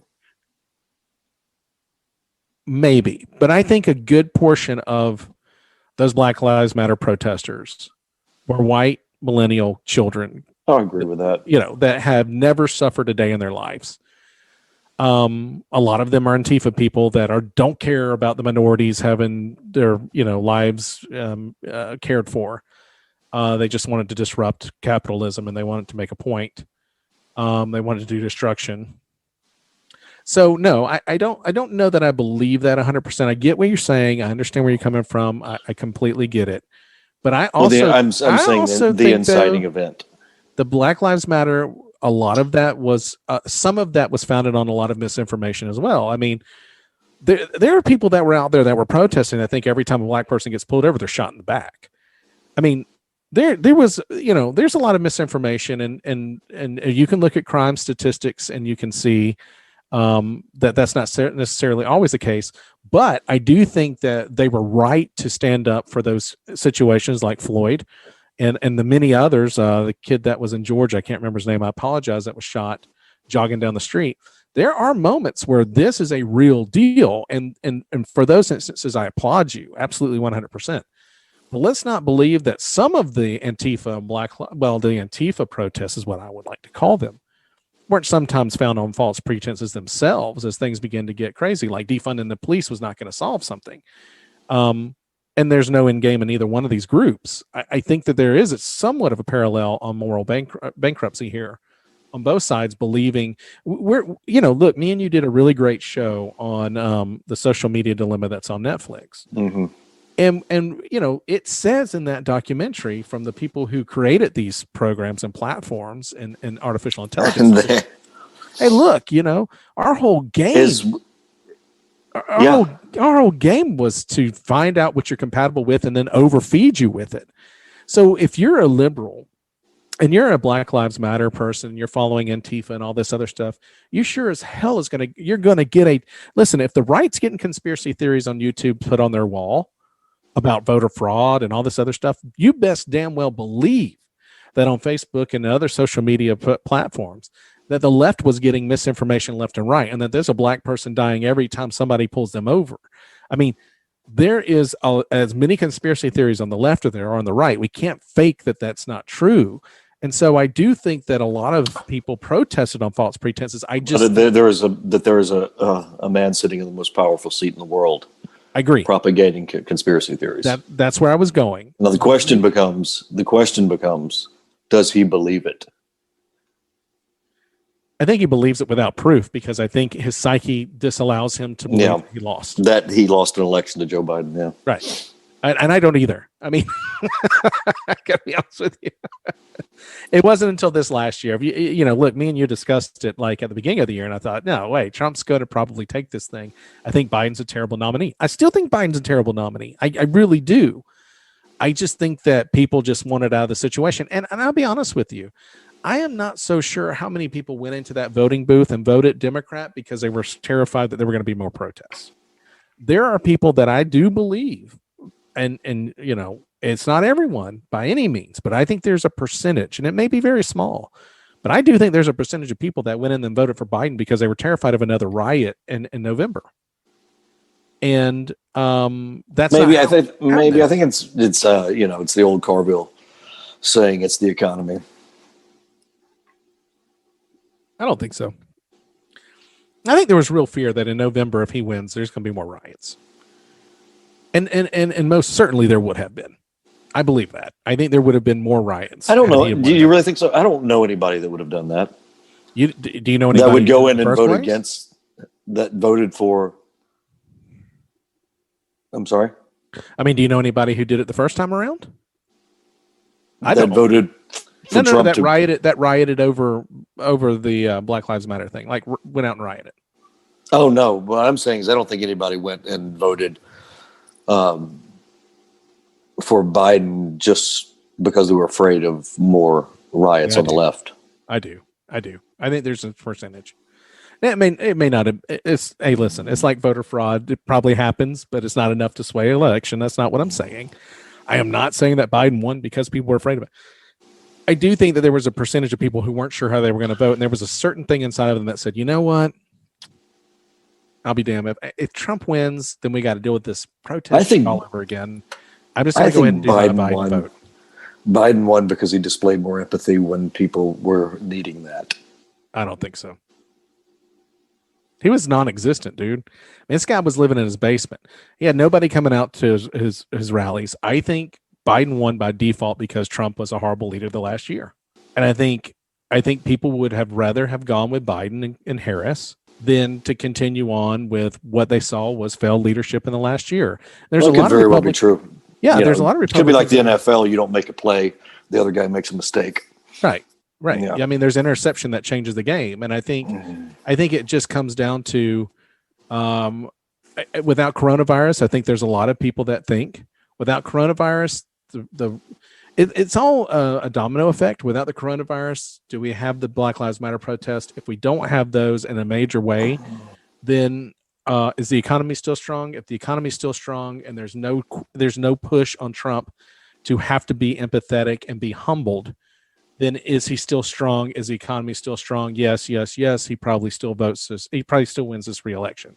I don't know. I really don't know because of how the Rust Belt almost immediately moved back blue even in the midterms in 2018. They did, but there's still struggles in Pennsylvania. There was still a little struggle here in Michigan. There's Still a little struggle. There was a little Wisconsin. bit, but they elected Democratic governors in between 16 and these November. Are Democratic strongholds. This is why the argument for me infuriates me when people say racists came out and voted in 2016. And if you say that to me, I will probably palm you in the nose. No, racists always vote. Right. They hold everybody back, and then they all go vote, and they chain up anybody who's not going to vote racist. He won some Democratic strongholds in 2016. Okay. And Biden won because he flipped some Republican strongholds. He did, especially Georgia. But here's my point. Even in those situations, these are tight races by the time it's over. So there's still some stronghold that Trump holds in Pennsylvania. There's still some stronghold Trump holds in Georgia. There was still some stronghold. I mean, when you look at the final numbers, these are huge numbers for both. I mean, I mean, at the end of the day, the total number of votes, let's see, popular vote, 2020. I mean, we're still looking at, of course, nobody gives me the numbers. Give me numbers. Okay. 81 million versus 74 million. I mean, we're talking less than 5%. And this is state to state. And some of those were, 48%. I mean, we can't dismiss the fact that Trump is still very strong in blue states. I mean, he's still given a hell of a fight in this election. A lot of these can't be called for days and days. Arizona, I mean, Pennsylvania, Georgia. So no, I still think that he had a stronghold. But I think that the difference here is that people feel like in that last couple of months, Trump wasn't very strong. I think they saw the weakness in his character, but I do think that there's some portion of this vote that says I'm done with the shit that was 2020. I'm done with all the shit that was 2020. No one in something, and I need something new. I need something new. And if you were on fence, it's probably very similar in that way to 1980. Yeah, very much so. Yeah, I need something. I need this shit to be done. And the only way I'm going to get this shit done is to change horses. And I think we can't discount that. And I think as we come to this portion of the year where the election's done, Trump's not going to give up his seat and he's not going to leave the White House. And it was we've got people investigating. Oh man, we get into this moral bankruptcy situation where now people are meeting and discussing, how are we going to handle this problem, right? How are we going to handle this issue? Because somebody just stole the election. Are we just going to sit here and lay down? Or are we going to do something about it? And that's why I think, yes, how they went about it. And that's interfering in the democratic process. It's interfering in the democratic process unless you believe. Now, again, I want people to take themselves out of the comfortable position they're in and say, if somebody told you that you trusted, let's say somebody at the CDC, and they're telling you, man, there is a virus that is going to be, that's going to hit, we're already tracking it, we can't control. You're probably going to take that very serious. And how many times do we hear it? I know a guy who works for the CDC, or I know a girl who works in the White House, and I heard that was a big. It's a great flaw when people say, "Well, you know what? I heard that one person." You know what everybody's source is? Everybody's source is social media. Yeah. Stop bullshitting each other. Your source is social media and whatever conspiracy theory you're following on the right or left. But the truth of the matter is that, now we're in a morally bankrupt society, so much to the point where they believe that they've got to take the Capitol. In fairness, in a mirror situation, we have Black Lives Matter or /Antifa try to break into a federal courthouse and burn it down. I agree that they're not comparable before you go there. I understand that. But we have this no limits, all things are open for taking in these demonstrations, and nothing is sacred, right? We're in a position where nothing's sacred, and we're really dealing with the moral bankruptcy. And our thoughts are being hijacked. Our beliefs are being hijacked because either a leader is telling you one thing or the social media is telling you another. And then we just begin to just morally bankrupt ourselves to the point where we're not in the communication anymore, And then it leads up to this frustration of 2020. This 2020 frustration takes over. And it's kind of like, I understand how people got to there, whether you're Black Lives Matter or whether you're, I don't know what we say, Trump extremist. I understand how you got where you are. I think that's the thing that we're missing when we talk about these things, is the understanding of how it's hard for liberals to understand that these stupid right-wing nut jobs, these hillbillies, believe that this election was rigged. They believed it. And they were out to fix it. So my question now comes to you, that we're here, it's happening. It's happening. It's really happening. Where do we come about where we can gather and protest? And when does protesting need to be eradicated from getting worse in a situation? So here's what I'm talking about. Black Lives Matter is marching down the street, no problem. The police are directing them in a certain way, and then it gets a little hot. And then it's going crazy. And then people start saying, why isn't the National Guard being pulled out? Okay. And then we have people saying, well, they have the right to do what they got to do. I mean, they have a right to gather and they have a right to protest. Now, on the other end, here we are at the Capitol. Where's the National Guard, right? They have a right to gather. They have a right to protest. We have to decide now, because of the moral bankruptcy of these situations. Now we have to almost reevaluate our rights, because now when is gathering going to be a problem? When is gathering and having the right to assemble going to become a bad thing? Because we've almost ruined it for everybody else, haven't we? Going forward. It definitely infringes on the First Amendment issue. Right. You definitely have the right, but at what point? That's the great discussion right now. Right. That is the great discussion right now. And we're the only people talking about it. And then there's where does the right end? And now you're hearing from the right about big tech and their freezing accounts and from their point of view, neutralizing free speech. But the First Amendment does not protect you from corporations. It protects you from the government. Let's talk about corporations are free to do what they want. Right. 100%. Here's the hypocrisy in these arguments. And there's hypocrisy on the right and left all the time. The thing is that if I can beg people that listen to the show to understand, step away from your own hypocrisies. And this is what I mean. If a baker doesn't want to bake a cake for a gay couple, he has the right.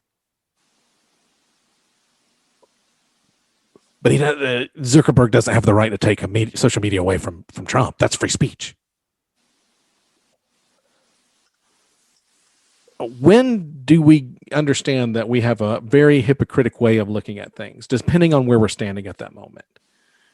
When it infringes on our agenda. Right. So what's your agenda? That's one thing. Let's just take a pause. It's almost like that book for dummies. Let's take a pause and let's look at the little subscript underneath. Understand when you're exercising hypocrisy and step away. If you're telling me that a baker has a right to refuse a gay couple who wants them to make them a wedding cake because it's against what he believes, why is it not the same for social media, privately held? Well, I guess they're publicly held now, but a CEO of a company saying, you know what? I don't agree with some of the messages this guy's put out. I feel like he can be dangerous, especially in the last couple of days here. Next couple of days, we only got 10 more. Yeah. I think I'm going to shut him down just because I don't want to be responsible for another riot. Mm-hmm. How are you now all of a sudden in the right to go, well, they can't do that. So the gay couple doesn't have a right to ask the baker to make him a cake, right? But social media, CEOs of social media companies should not have the right to tell people, I'm not going to allow you to tweet anymore. Well, guess what? When you enter into the agreement, that's part of the agreement. Yeah. All right. Now, my point is that everybody, if you own something, you should be able to do whatever you want within legal, ethical, and moral reasons. If you don't want to bake a cake for a gay couple, that's on you. And if you're the gay couple, by all means, why are you forcing someone who doesn't like you and believe in your life, in your lifestyle, and your happiness? Why are you paying them to do it? Yeah. I mean, to me, I look at that and go, and it's a very simple. They're probably going to make a very bad cake. Right. Like my thing is going to be like, well, okay, I know where you stand now. That's fine. I'm not going to pay you to do it. I'm going to find somebody who supports my lifestyle or, listen. And you also have the right to go out and ruin their business. I guess you do, but at the same time, I think what I'm searching for is where do we get the moral aptitude to be a little bit higher where we are? To me, that's moral bankruptcy. Moral bankruptcy is when somebody does something you don't agree with. And instead of discussing it or finding a common ground or understanding their position or having or trying to understand who they are, you just automatically, practice, intolerance and you just ruin who they are. Well, you haven't ended the war. You've begun the war. And I think that's the problem is that everybody's trying to win a war that is ridiculous to win, right? I mean, it's called a Pyrrhic victory. Yeah, it's a temporary when the consequences solution. of the victory are you're permanently solving a temporary problem. Are worse than what you've gained from winning it. But listen, I have a spiritual thing about me. I believe in God. I pray. I do all these things. But I don't have any issue with making a cake for gay people. I have a zero issue at all. I don't. As long I have as an you're issue good, with making cakes because it's a nightmare. I just hate making cakes. But no, I would never refuse anybody because I think even if I don't understand or even if I'm not privy to your lifestyle or the things, there's certain things I'm not going to make a cake for a pedophile. I mean, there's certain things that I draw the line, but by all means, I try to understand everybody as a person and not as a group. But here we are in this situation where now the right's upset because, Trump's being censored. But can we talk a little bit about free speech? Can we educate people? Because it's been a thing that people have been using on social media quite a bit. And I want to correct a lot of my friends on the right. You do not have freedom of speech wherever you want it. No, you are not protected. The Constitution only protects you from government interference. That's right. Now, if you want to go to a government building and you want to say some horrible things, as long as you're not making threats, you have freedom of speech. You have freedom of speech protection within government property. That's the hook. Okay. You don't have freedom of speech if you come visit my home. You don't have freedom of speech if you go to where Wick works. You don't have freedom of speech to stand in the parking lot of my work and say whatever you want to. We have to understand that just because you're an American doesn't mean you have freedom of speech everywhere you go. That is a misconception, right, Wick? Absolutely, it's a misconception. I think it's a little bit abused by people who just think that I have freedom of speech wherever. And this is a big problem. That nobody has, the misinterpretation being that nobody has the right to interfere with my expression.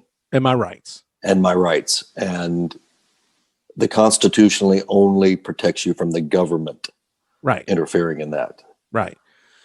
But then people sit there and say horrible things on this new Parler, which is going to be the Facebook for conservatives, which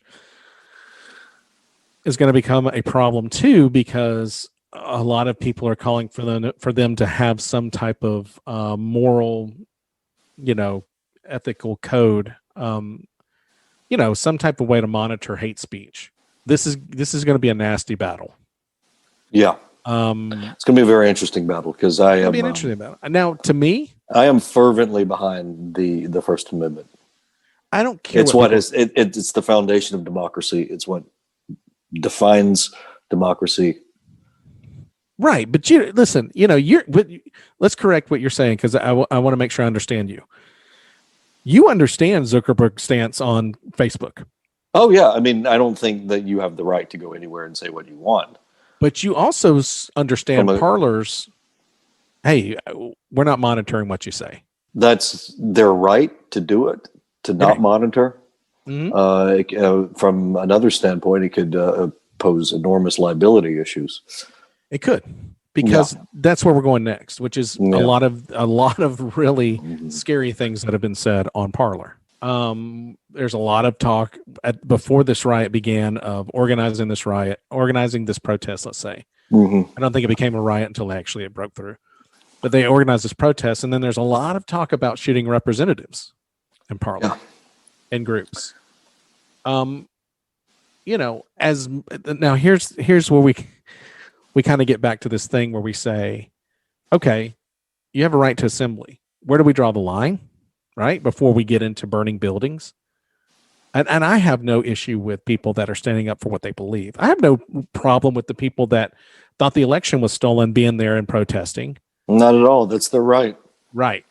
My problem comes into property damage, because there's a lot of business owners that lost a lot of property in these protests that shouldn't have lost their properties. There were a lot of innocent people that had bars that they saved up. There was a story about a fireman, a black fireman, and I don't remember where the city was, where he saved up every penny he had to open up a sports bar so he could quit being a fireman. And I think it had been open a couple of months and it was burned to the ground. And you know what? I'm going to stand on a soapbox, because I've had this fight with a couple of liberals over this, who say, well, they had insurance, it'll be fine. That's bullshit. It's not going to be fine. Yeah. Hey, you ever try to collect from insurance? They'll be fine because they had insurance. Insurance will pay it back. No, you have a certain amount of insurance for the property. It's not going to save your business, though. That's not going to save your business. It's not going to keep you going for income. And it doesn't make it okay. Because I have insurance, doesn't make it okay for you to burn my house down. No. It's not okay. That's a poorest excuse. And if that's what you use, fuck off. Because I think that's a terrible way of looking at things. It's not okay for you to take property from somebody and ruin it and destroy their livelihood and then say, hey, it'll be fine. You've got insurance.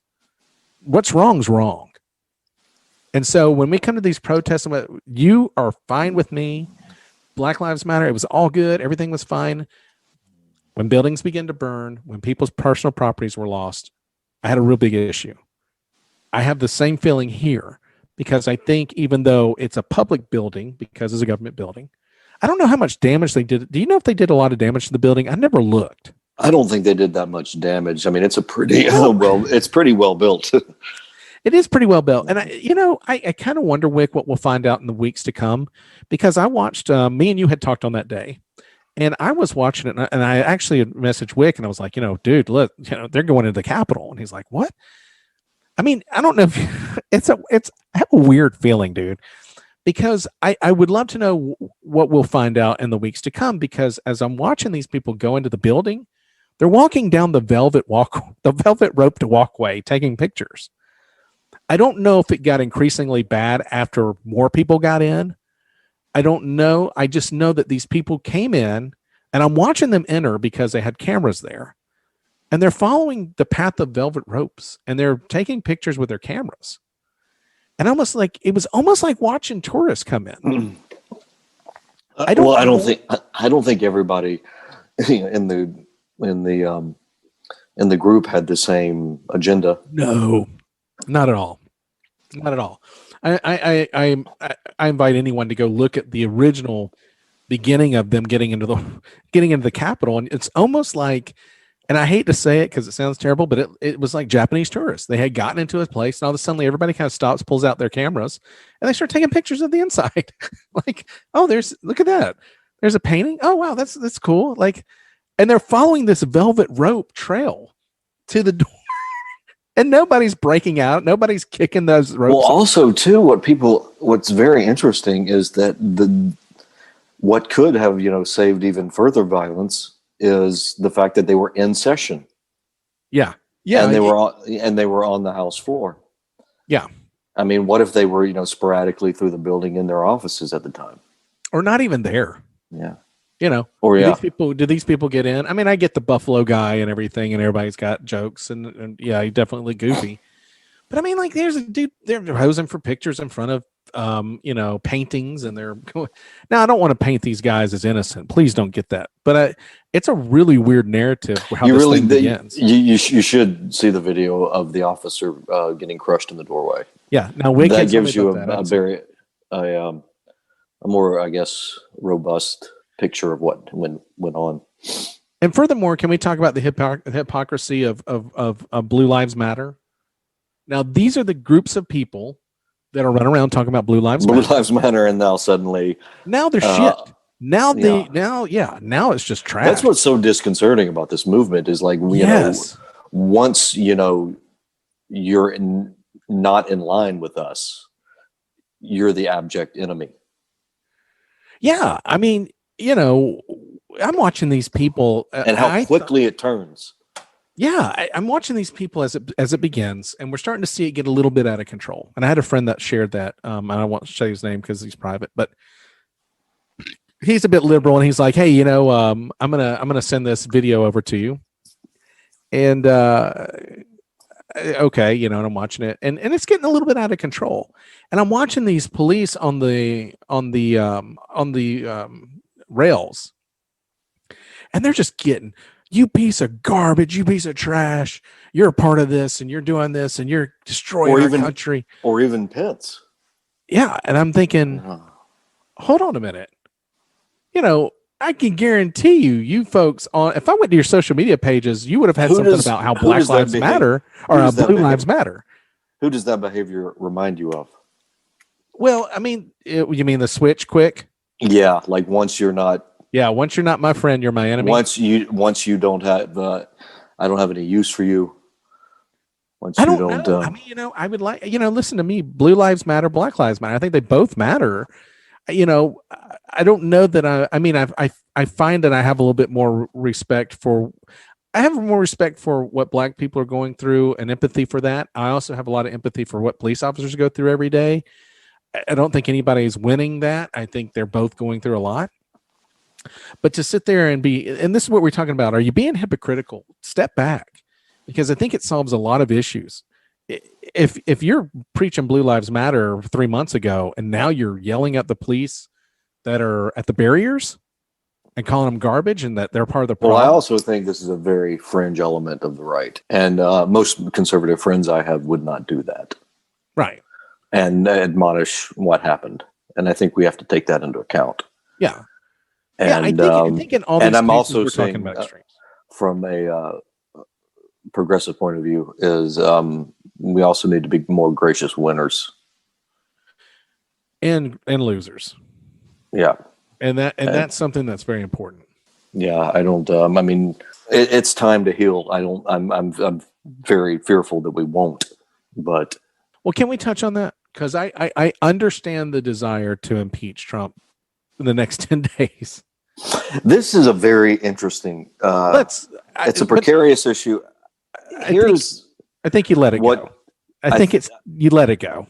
I think on one hand, I say let it go. On the other hand, I say, well, they're in Washington, and there is a rumor mill going around in Washington, and they know more of what's going on than we do. It doesn't matter. If you want this thing to heal, but he's got the launch codes. The absolute worst thing you can do. And there is no apparatus in place to stop that. But listen, if you want to heal, it's like I jumped on. There was a representative that ran for office locally here, and she didn't win. And I had voted for her, but she goes on this rampage, and it's a backhanded slap in the face to conservatives in our county. That has to do with the Capitol protesters, and she's basically trolling. Oh, these people should be shot on sight. Wink, wink. Basically switching the Capitol protesters in with what people were saying about the Black Lives Matter protesters. I said, I go, I can't believe you ran for office. I furthermore can't even believe I voted for you, because you're now on Facebook and you're trolling people. You're trolling conservatives about what happened at the Capitol instead of being mature, instead of being a leader and saying, you know what, it's time to heal.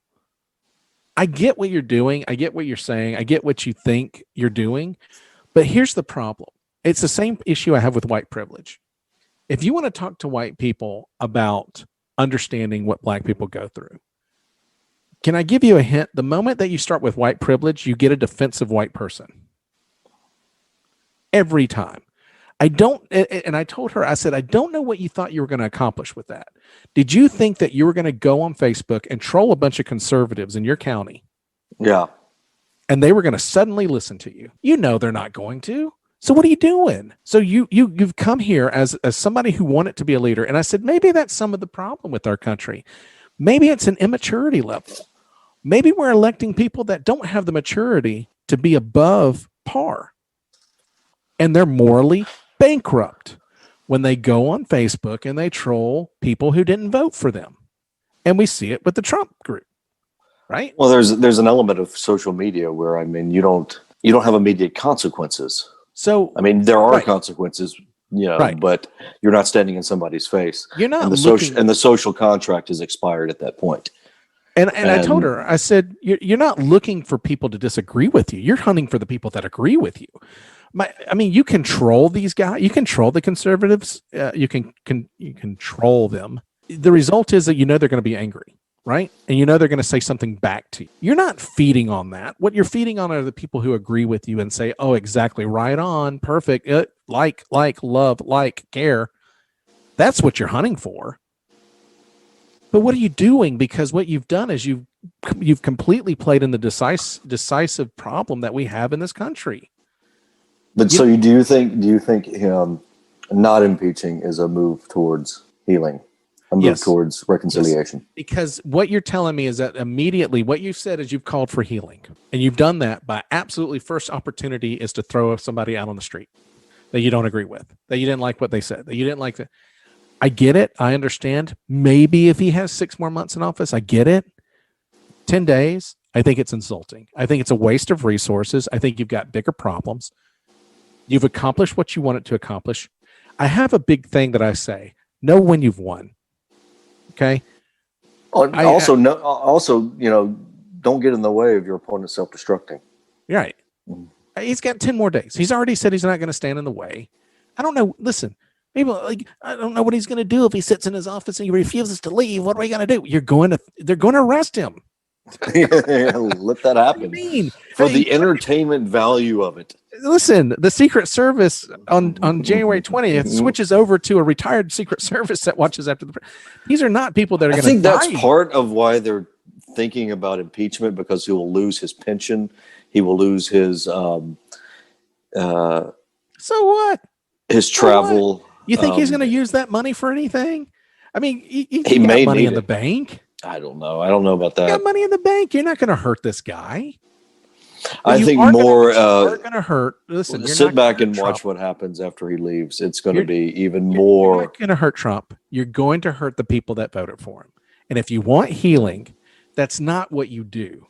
What my suggestion would be, and Pelosi needs to get off of her fucking bullshit and quit looking for ways to impeach this guy, even with 10 days left, 9 days, and say, you know what? What has happened has happened. It's a terrible situation.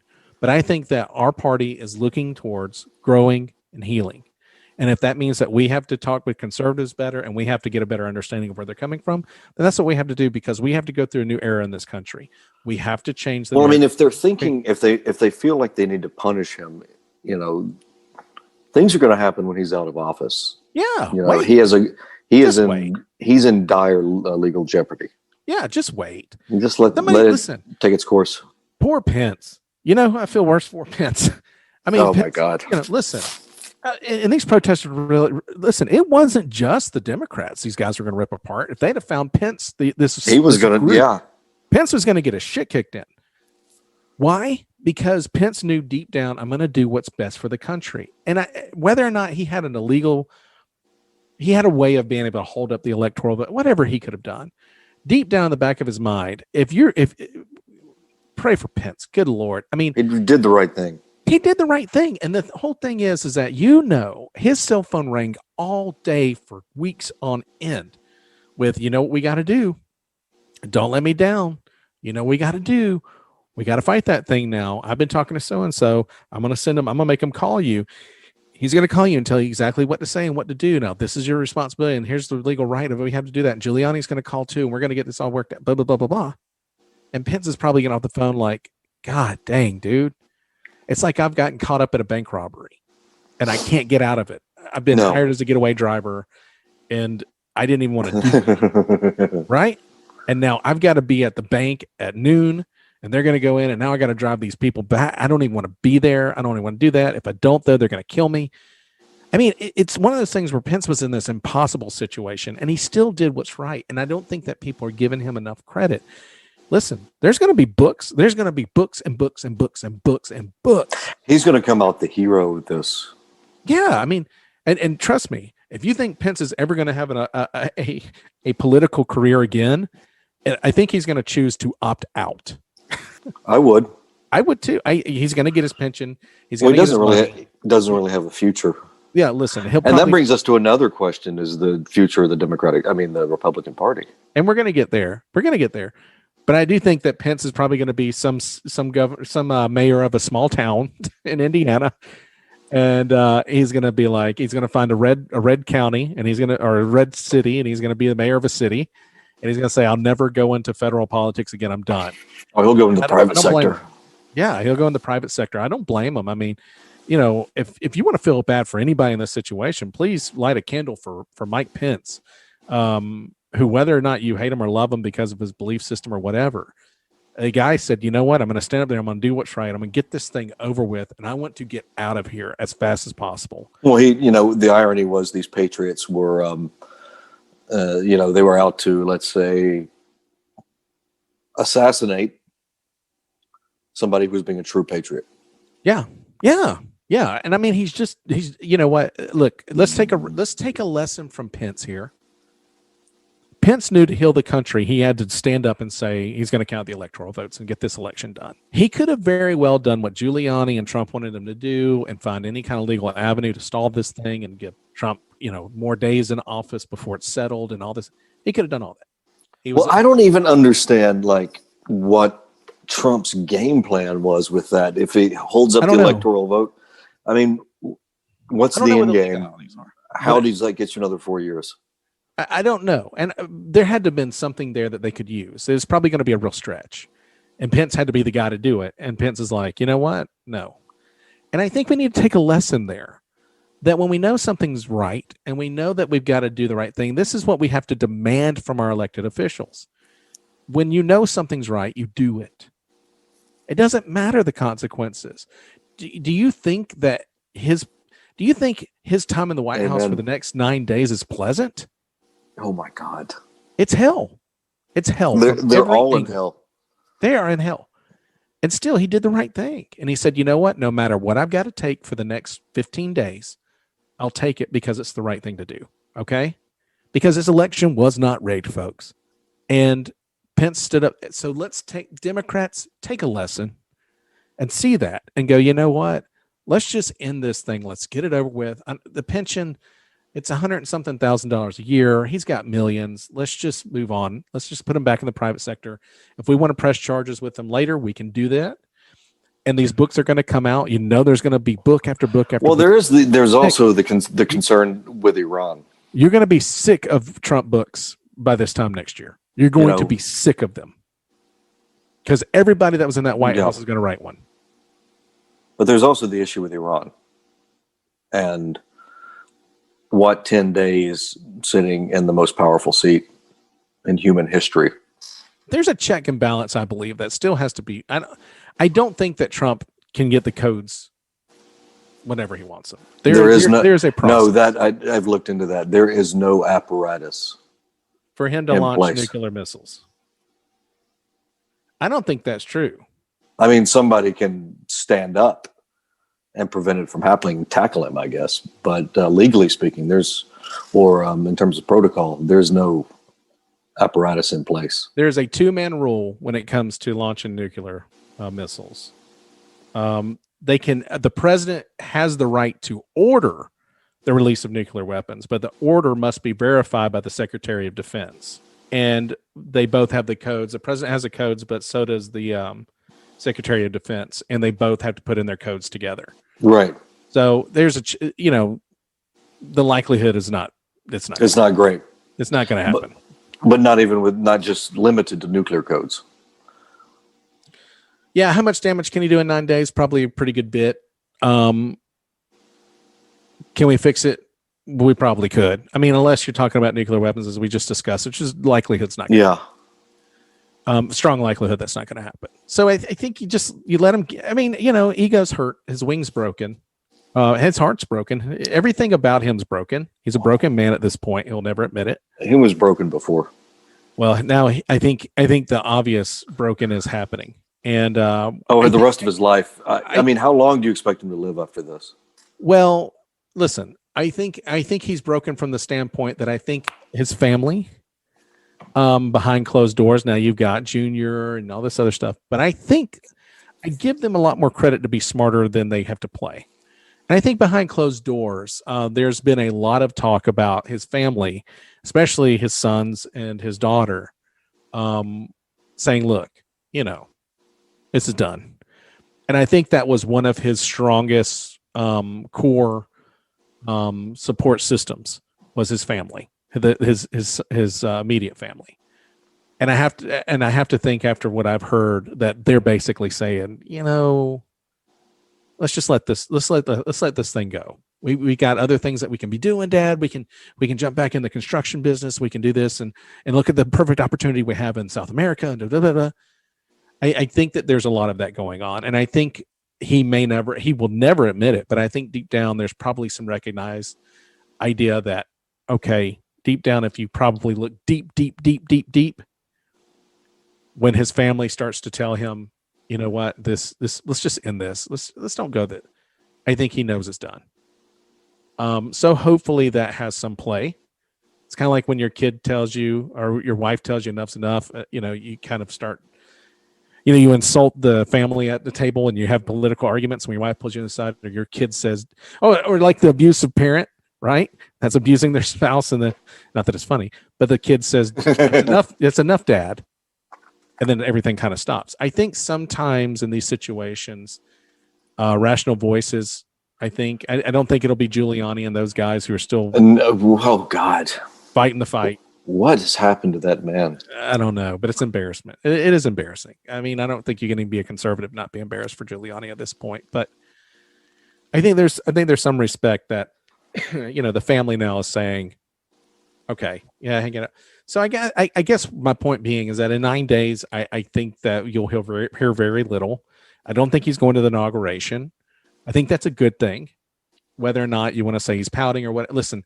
I see people all the time. I saw a report where he said he wasn't going to the inauguration. And people are like, oh, he's going to pout. He's going to cry. You know what? Let him go. Like, what do if you want to heal and we want to move on, then just let him go. If he wants to get on his little helicopter. And if you want to punish him, if you really want to punish him, stop giving him attention. Yeah. I mean, listen, put him on his little helicopter, fly him back to Trump Towers, let him reinstate himself as the president of Trump Corporation. Let him I don't think he's going to be able to live in New York City anymore. Maybe not, but he's got plenty of places. I mean, his golf course situation is always pretty strong. It's a lot stronger than people realize.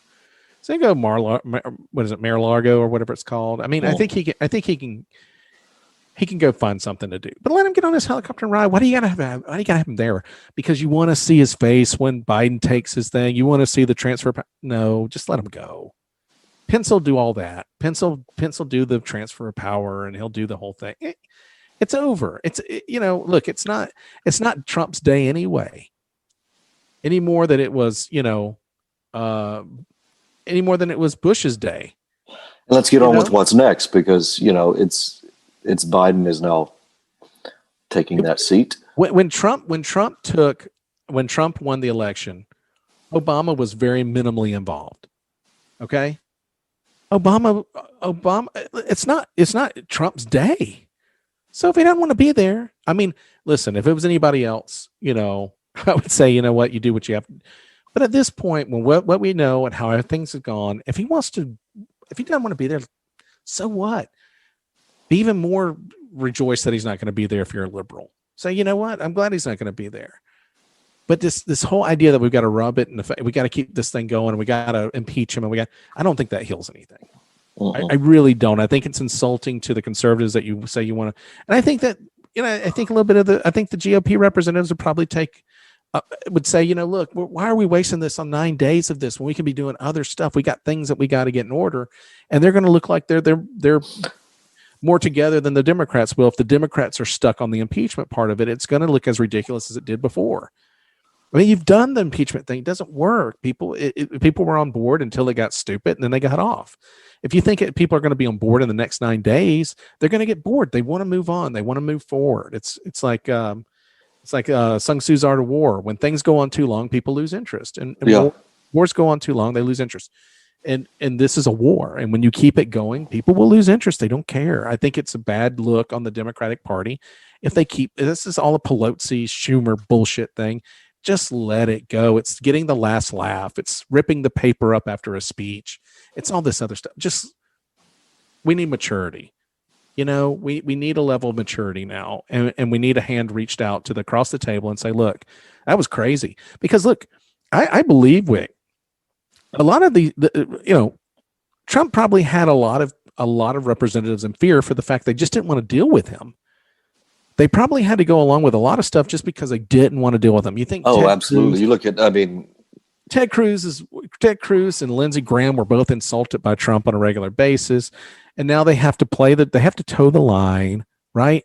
It's politics. They got to toe the line.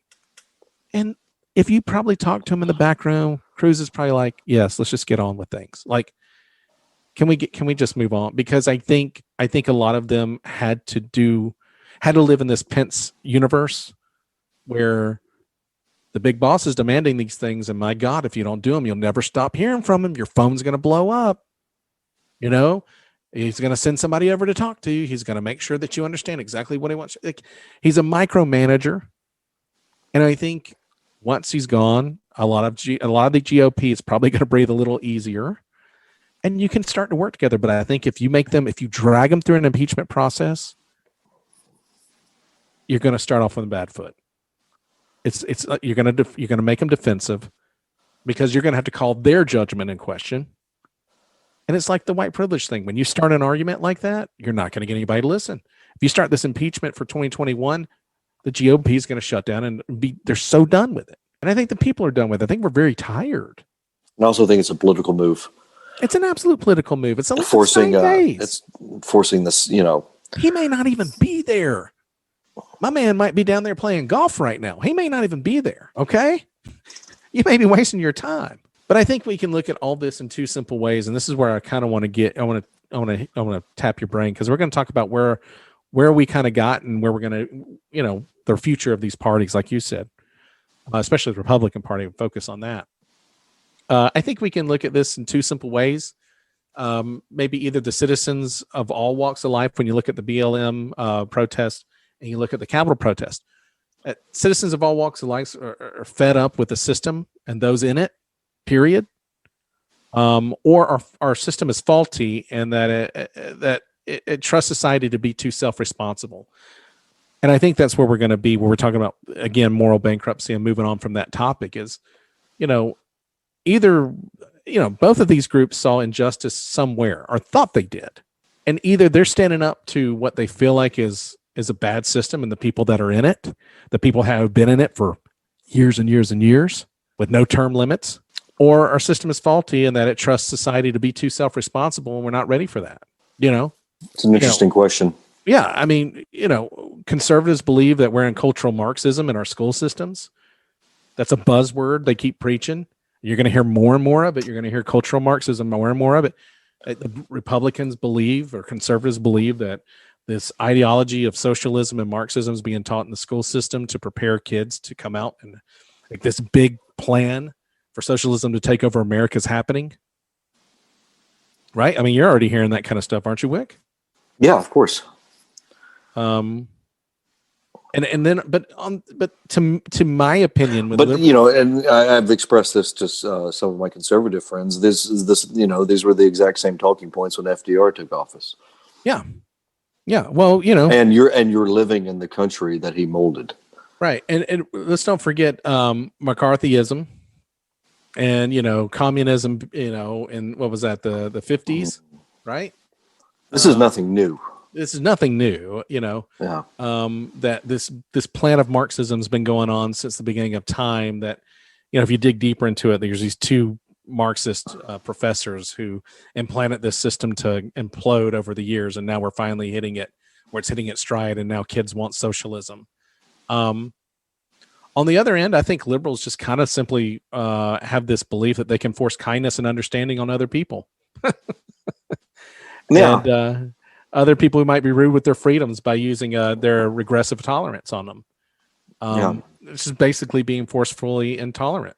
And then you got liberals that feel like conservatives are out of touch, that there's too many gray hairs and Christians involved in the conservative movement.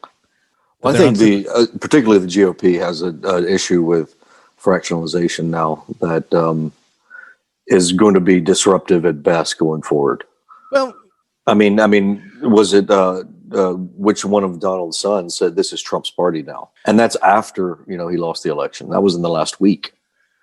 I think the arguments for that was, how many million did we say voted for him? I think it was 74 million. He still has the ear of 74 million people. Yeah. Is this Trump's? And I for one believe that they're more loyal to Trump at this point than they are the GOP. Okay, so let's explore that. And what I was going to say is that there's basically this ideology that conservatives believe that there's Marxism being taught in schools and set up this whole socialism thing, and and I feel like the conservatives, and this is where we're going to jump into this real quick before we end. I think conservatives are more populist. I think Trump was a populist. I don't think he was a fascist. I think that's a misinformation of what. Well, to that point, fascism, the history of fascism is, if you look at Mussolini, you look at Hitler, and many of these banana republics, it always begins as a populist movement, invariably. Yes, but I would say that Trump, because of America and our checks and systems and our balance, that Trump's really more of a populist than he was a fascist. I think people are misinformed that Trump's a fascist. If he was a fascist, what we saw at the Capitol would have been something that was going on for a long time. I think that there's some fascist idea at the end here, but I think most of his time has been a populist. And I think what we're looking at really is maybe a Marxism versus populist idea, that I think maybe the whole entire GOP is now populist, where it's kind of us,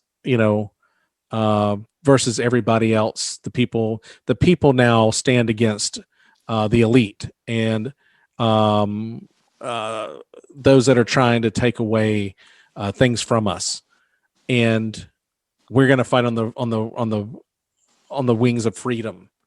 And what's right, and the liberals are going to try to take that away by political correctness and shutting down our freedoms and shutting down our freedom of speech and shutting down our rights to own firearms and all this other stuff. It's been a thing that's been going on for quite some time, hasn't it?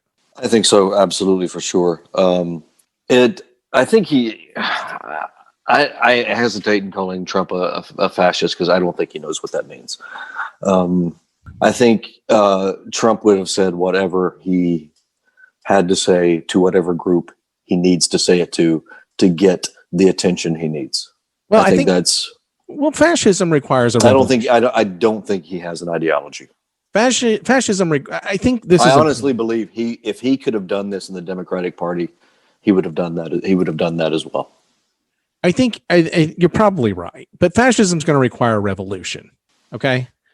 A really multi-headed revolution where the system's completely overtaken. And I don't think it doesn't have to be that way. It doesn't have to be that way. It did not happen that way in Germany. It did happen that way in Germany. It absolutely happened that way in Germany. And the Nazi Party by force took parliament. The Nazi Party was voted in. Right. And then began to go into parliament and take seats from people forcefully by aggression.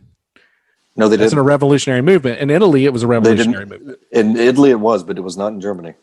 In Germany, it was a democratic process. They voted them in, but parliament then was taken over by the Nazis by force. That is a revolution. We're Now, they talking weren't about the voted night- in by a talking about the democratic night- by a democratic You're talking about the process. Night You're of the right. Long Knives, but that was after Hitler had combined the two offices. Right. But it's still through a loophole still, in their. Think about how delicate this is.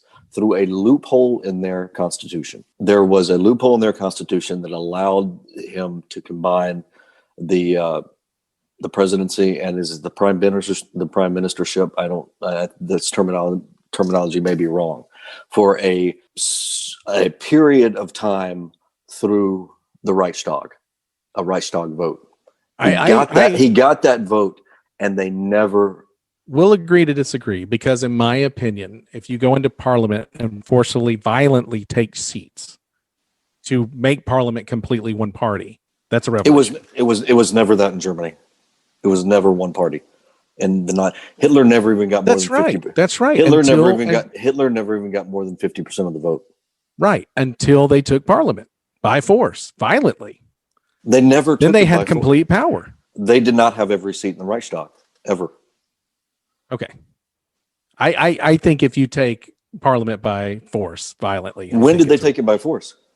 I can't give you the date, but I know that they went into parliament and they took it. Like, if you look at, we're getting off topic, but if you look at how Hitler got to the point, like, my question was always like, how did Hitler convince German people that the Jewish community was horrible? And if you look at it, it's because after World War I, when Germany was crippled, the Jewish communities came in and took over the businesses, and they charged German people a different cost than they charged Jewish people. Mortgages were loaned differently to Jewish people that lived in Germany versus German people. A loaf of bread for a Jewish person might be 5 cents. For a German person, it's 15 cents. So he was able to find, look, he didn't show up and just decide these people are the scapegoat for me. He had bullet points that made that. So once he gets into power, and once he's democratically elected into power, because he's able to use these people as scapegoats, and he wants to bring a military back to Germany, because after the treaty, they were told they can't have a military anymore. Well, he's like, that's bullshit. We need to be able to have our military. Once he got the side of the people, then he began to take power by force. And he took power by force through parliament, through a revolution. It was never by force. It was by election, by a democratic process. No, he got into power through an election, but his power rule came from taking parliament by force. But we'll agree to disagree on that. I mean, we'll have to look at the history. I could be wrong. We'll look at it. But I don't believe that. My point being is that's how delicate democracy is. It is delicate. You're absolutely right. And we're at a point now where I just think that we're throwing around things towards Trump that we need to kind of relax on. Like I said, I think the Republican Party's become more populist. From your original thing, to get back on topic, where they were saying it's Trump's party. I think maybe the identity of the party has changed, right? Where it's more of a populist idea, where a lot of people would argue that the GOP has become fascist, and I don't believe that. So where do we go from here, right, Wick? I mean, where does the Republican Party go from here? And I don't know, that's a question I'd like to pose to you. If you are looking at this from a point of vantage, and you're saying that you can repair the Republican Party, to repair the two-party system, because I think we both agree Trump's done a lot of damage to the Republican Party, right? Definitely done some damage to their brand, to their ideology. In fact, it's made it a lot more extreme, right? I think so. More aggressive. It's more aggressive. It's less to do with small government. It's less to do with fiscal responsibility. But didn't it all? I mean, like, in your opinion. For a good example of that is Trump increased the national debt more than Obama did. Oh yeah, by far. Yeah. By far. I mean, have we had a small government Republican president in a long time? I mean, don't you think? I guess the point is, don't you think that's kind of a falsehood? Like just the idea of small government. Well, just the idea that Republicans really believe that, when we're talking about conservatives in government that preach small government. I mean, they haven't really, really, really, really put that into place, and they really haven't followed that philosophy. No, I don't think so. I don't think it's a difficult philosophy to even. I mean, difficult ideology to even enact. I think. Yeah, And I think that's, I mean, what are you gonna do? You're gonna atrophy Social Security? right. Well, That's I've always that's been the holy told, grail. I've always been told that if you want to solve the national debt, now this was way before it got out of control. But if you want to solve the national debt, what you had to do is you actually had to decrease spending, increase what you took in through higher taxes of the wealthy, Mm-hmm. and you and one of the important things is you had to stop tax not really loopholes, but tax credits. So your mortgage on your home would no longer exist. You would actually pay your true taxes without any write-offs. You couldn't use business write-offs. You couldn't use personal write-offs. You can't use your mortgage interest as a write-off. You'd have to close off all write-offs in taxes. Basically, everybody would owe taxes. And nobody getting checks back. That you have to do all those things. Is it even possible at this point? It's possible. Nobody's going to like you for doing it. No, nobody's gonna. If I come to you and I go, President Wick, we can solve this deficit, but this is what we got to do. Everybody has to pay more and they get nothing back. Right. What we have to do is we have to take in more. So you're going to have to tax the wealthy, and you go, I know you, Wick, and I would be the same. You might go, okay, yeah, we can do that. Let's cut. See, really, truly, and we're getting a little off topic, but really, truly, you can't really tax the wealthy more on like their payroll, right? Or their W-2. You're not going to be able to do it. But what I find really interesting is this is really the fault with Democrats, and it was really the fault with Obama, who said, you know what, I'm going to come in and I'm going to fix things. We're going to charge the wealthy more tax. And you know what? He didn't touch or barely touch capital gains tax. And what we do is we don't do anything about capital gains tax, which is where the wealthy make their money. The top 1% make their money off investments, and then they get their dividends and they get their money from their investments and they pocket it and they get charged 4% interest on that. Or 4% tax. And really, we've got to raise that. The reason why government doesn't raise that is because that's how all of them are getting rich. All of those people that are in power are getting rich off of capital gains. They're making money off of their investments. They've all become very wealthy in the stock market. Shockingly, they shockingly come in making $140,000, and all of a sudden, a couple of years later, they're worth $12 million in their stock. Yeah. Very weird how that works out. I can't quite put my. Can you imagine? I don't. Do you think it's just ironic that happens? No. And in fact, listen. You make me president or king. Mark Twain said, "Money makes hypocrites of us all." You know what? You make me king of this country, and I'm telling you right now, anybody that runs for office has to freeze all their investment assets. Okay, you get a very good salary. But I'm not going to watch you invest money in stocks while you're meeting with lobbyists. I'm not going to sit there. You're going to freeze your investment accounts. Now, if you want to open them back up, leave office. Yeah. But I'm not going to sit there and watch you all of a sudden become $12 million wealthier because mysteriously became a very smart investor all of a sudden. There's something that you weren't before. And that's where listen, I'll give Bernie Sanders a lot of credit. I sat down and listened to him. There's a lot of things I don't like about his ideas. I don't like a lot of the progressive ideas of free. I don't think those things are possible. I think, listen, if you believe that, you're I got swampland in Florida you can buy. But I did like the fact that he said, listen, a lot of the things. There's only one way to make that possible, with two ways. That's higher taxes and a massive reduction in spending in national defense. Right. Now, I'm okay with both of those, but be sure you know what somebody means by I'm going to charge the wealthy more tax. You simply cannot charge the wealthy more tax because the wealthy is actually paying the majority of taxes in America as far as, payroll tax and what they get taken out of their check and what they're paying at the end of the year, okay? What they're not paying is on capital gains tax, or capital gains tax is not hardly anything. So people that are making millions of dollars a year off of investments are getting a 6 or 7% tax on that. And Bernie Sanders said, look, this is what I'll do. I'm going to pay for my programs by increasing that to a 14% tax, or of subjecting that to the normal payroll tax of 25%. And that's where I'll get my money. I applaud you. Okay. I understand where you're getting the money from. I don't think it's going to be enough, but I applaud you for thinking outside the box. If you want to charge wealthy people more tax, you don't do it where they make their money. You make their income. You do it from the money that they make off their investments, because that's where the 1% is making their money.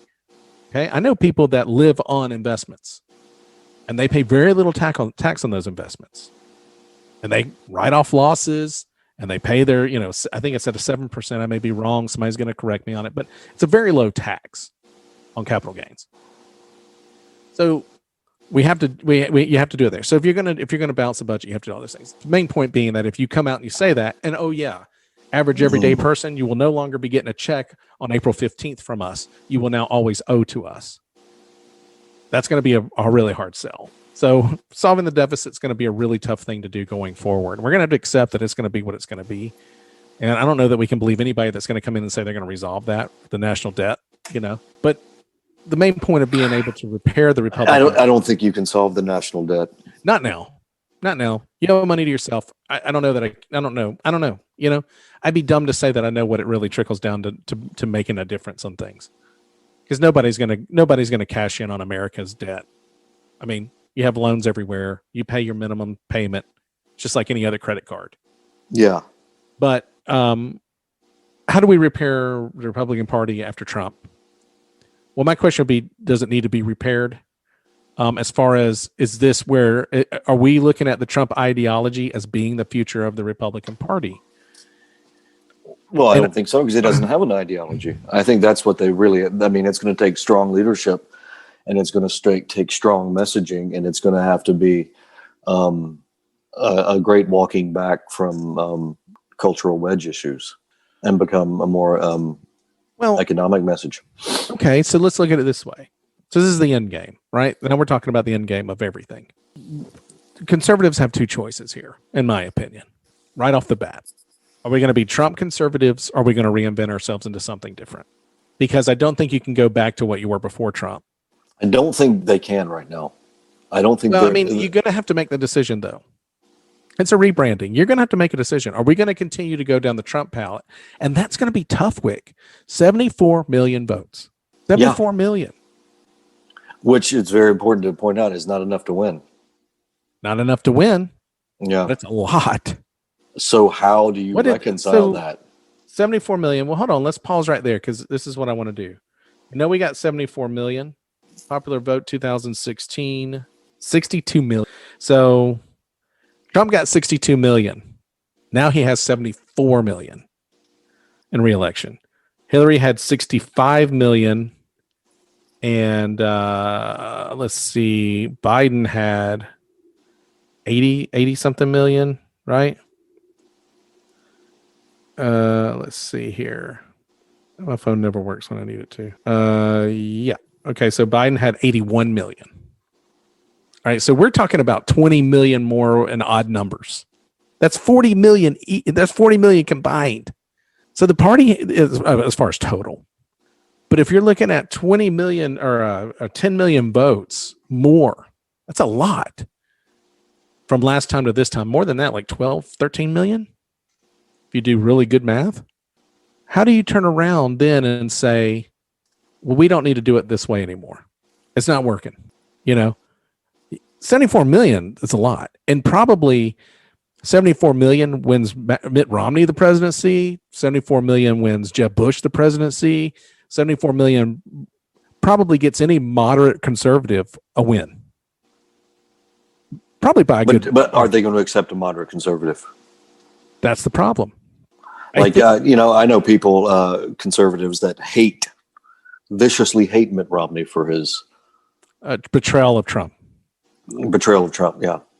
Which I don't blame. There's this strange connection that I really struggle to understand. That it's almost messianic. I don't know. I mean, who's in charge of the party right now? McConnell? Trump right now is still the truth. I mean, after. It's still Trump until they have another nominee. I mean, after the 20th, it'll be McConnell, right? No, it will still be Trump will be head of the party until they nominate another presidential candidate. I got what you're saying. Saying. Yep. Okay. But not, I mean, in theory. In theory, sure. Until they charge him after he practically, it's the highest ranking would be McConnell. Yeah. As the Senate minority leader. My suggestion to the Republican Party, as I guess a moderate who kind of leans right, as a libertarian roots and all this other stuff, reinvent yourself. I don't see a problem with being a constitutional party. I don't have a problem with you saying, you know what, we rule by the Constitution, we honor the Constitution. That's how we'll make all decisions. Is that going to be enough to compete though going forward? I don't No, know. because you've got to realize too, out of 74 million, there is a passionate group of people who want extreme right, because they want extreme right because they want to combat extreme left, and we can't dismiss that, because all things indicate that there's a good possibility that Bernie Sanders, AOC, and that group have plans for Bernie Sanders to push an agenda to be more democratic socialist. The democratic socialist, not socialist. I know there's a difference. And will Biden do that? Or will Biden stick to the moderate plan? Because Joe Biden's the same guy, to his credit, that stood up in debate and said, hey, look, all the freebies they're promising you, I've been there. It can't work. Yeah. So does he now give in? And I would say Harris is a moderate. I mean, somebody who comes from the judicial system and the legal system. Are we fair to say that's Harris what I've been trying to tell moderate? a lot of people? A lot of people lump her into the Bernie Sanders AOC camp. Yeah, and I'm not sure that she is. That's inaccurate. Okay. Are they gonna toe the moderate line, which I think is brilliant? You want to know what I think politics needs to go back to? It needs to go back to being moderate. The Bill Clintons, the Bushes, the Obamas, you need to go back to moderate. Moderate is okay.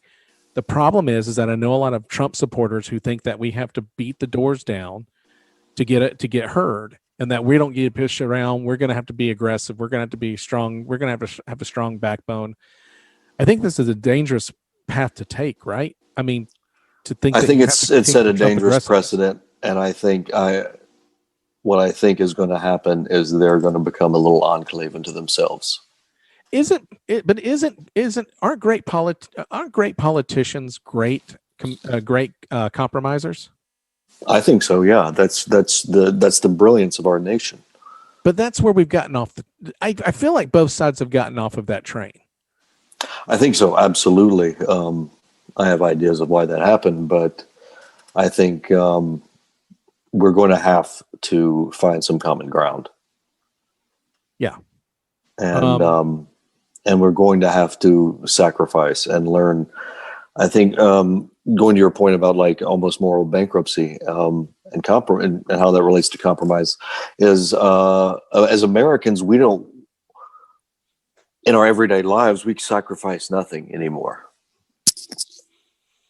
I mean, we get what, our immediate impulses are met, or impulses are met immediately within every facet of our lives. And I think that's an extension into politics.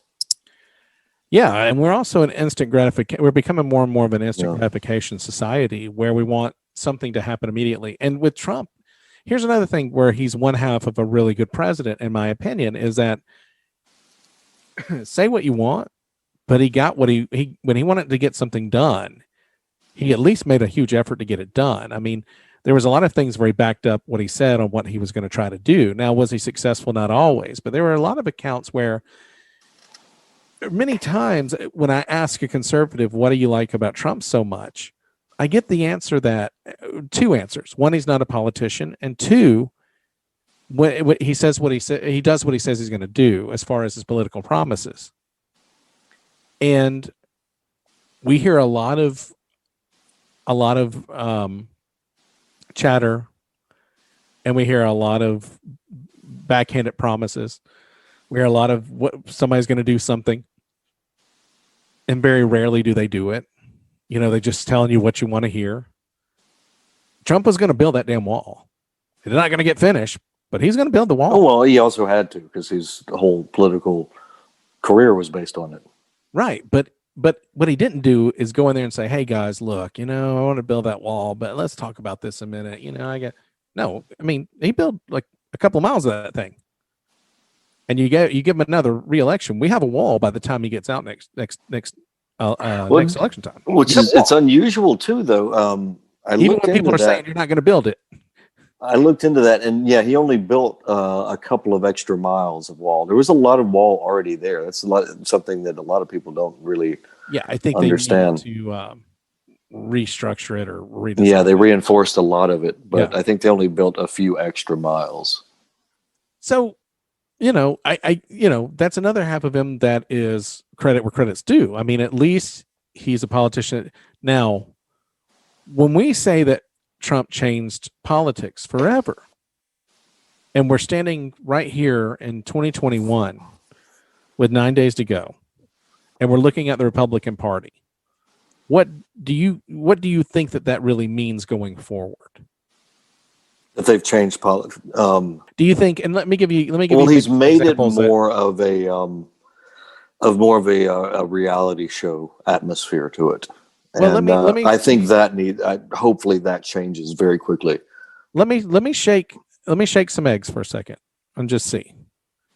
Do you think that they mean that they're done electing politicians to that position? Do you think they're done with compromise of that position?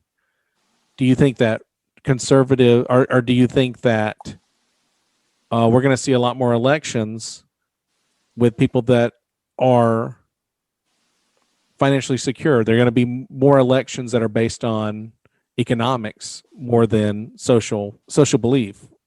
Are we going to vote more on, hey, you know what? I'm economically conservative and socially liberal. What do we say when we say that we're going to? I think that has to change because that's the way the culture is going. Mm-hmm. I mean, most young conservatives I know have no problem with most of the cultural issues. I don't think so. Some do, but baby boomers struggle. Really struggle with they make a big portion. And then there's that whole dimension of the next election is going to be even harder for them. You know what? Again, as we talk about repairing the Republican Party, and the only reason we're doing this is because it needs to be addressed. There's damage here, whether you think so or not. On a large scale, there's damage here in the Republican Party now. I think you got to get younger. You have to get younger. You need to get more. You have to get diversified. Yes, for sure. You know what? The party, and I'm saying this as a person of faith,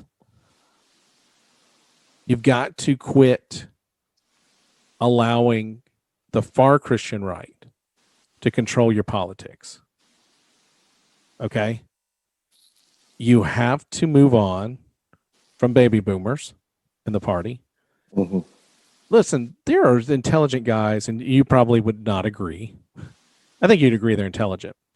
You're Tucker Carlson's. You're Ben Stein's. Or Ben, what's his name? Ben Shapiro, right? Is that it? Ben Shapiro, yeah. Yeah. You're Candace Owens. Now, they cause problems, and they can be loud. These are very smart young people.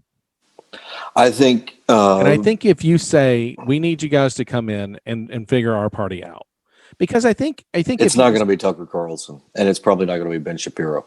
But if you they've got Trump written in bold lettering. I don't know, neon lettering on their foreheads. Ben Shapiro was interviewed by Joe Rogan. I think that's a misconception.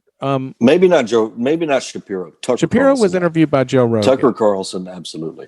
And this was a little while ago, but it was during Trump's presidency. And Shapiro said, I've got a ton of issues with Trump. So I don't know, but I think that you have to get younger. Listen, you're not going to agree with what majority of the core feeling of probably what the conservatives are going to be going forward. Let's establish that. But for young conservatives, they need to feel like that they are a part of the party. And I think that you do that by being a little bit more conservative financially and understanding that you got to be a little bit more liberal socially. Yeah. You can't fight on, listen, abortion is an issue that I'm really weird about because, how can I fight on it? I mean, I've got my opinions, but whatever I say, somebody's not going to agree with. It's a never ending fight. Okay. But there's other issues. Gay marriage. I can be honest with you. So I have conservative roots and connections. Gay marriage, nobody cares. Nobody cares. Abortion is still a very hot topic issue with conservatives. It's a very hot topic. Welfare. I don't know. I got to think that now with unemployment being what it is and the stimulus checks, that a lot of conservatives will view welfare systems a lot differently than they did before. I know people who have survived on unemployment, been able to get back on their feet with unemployment, that were conservatives. God bless them. I mean, if it wasn't there, a lot of them would have been in a really deep, bad situation. And we were there in 1929 without it. Yeah. So I think that there are, I mean, we look at the issues. I think national defense, if I sit there and I tell you, hey, look, our biggest budget's national defense, we're, I don't know what the number is, 7 times higher than any other country. Let's trim that and let's get it to education, maybe. I think you can get conservatives on board with that. It's very interesting. The presidency is, I heard it explained this way once, that great presidents, the presidency is like a leather glove, and great presidents reach into that leather glove and they make the glove larger. And over time, the Lincolns, both the Roosevelts, Reagan, made that glove larger. Now, I think my question being now, has Trump made that glove larger, or is he going to make it, or is it now going to shrink? I just want to make a point on defense for conservatives. We spend $732 billion on defense. All other countries combined, that includes Russia and China, $726 billion. Okay. Our entire economic system is based on the military-industrial complex. It is. Conservatives need to wake up to that. They need to realize. Yeah. If you think that Russia's outspending you by 800 billion, well, if we're spending 730 billion, I can guarantee you Putin's spending 850 billion. He's not. He's not. He's absolutely not. No, you know where he's putting all his resources in? Hackers. Yeah. Yeah, he's ruining elections through Facebook.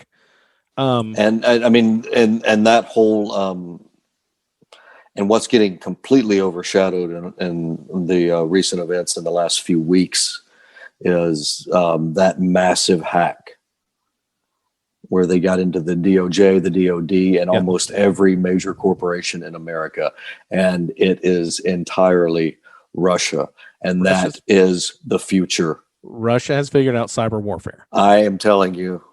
And if you I will stake my life and reputation on, and that man is coming.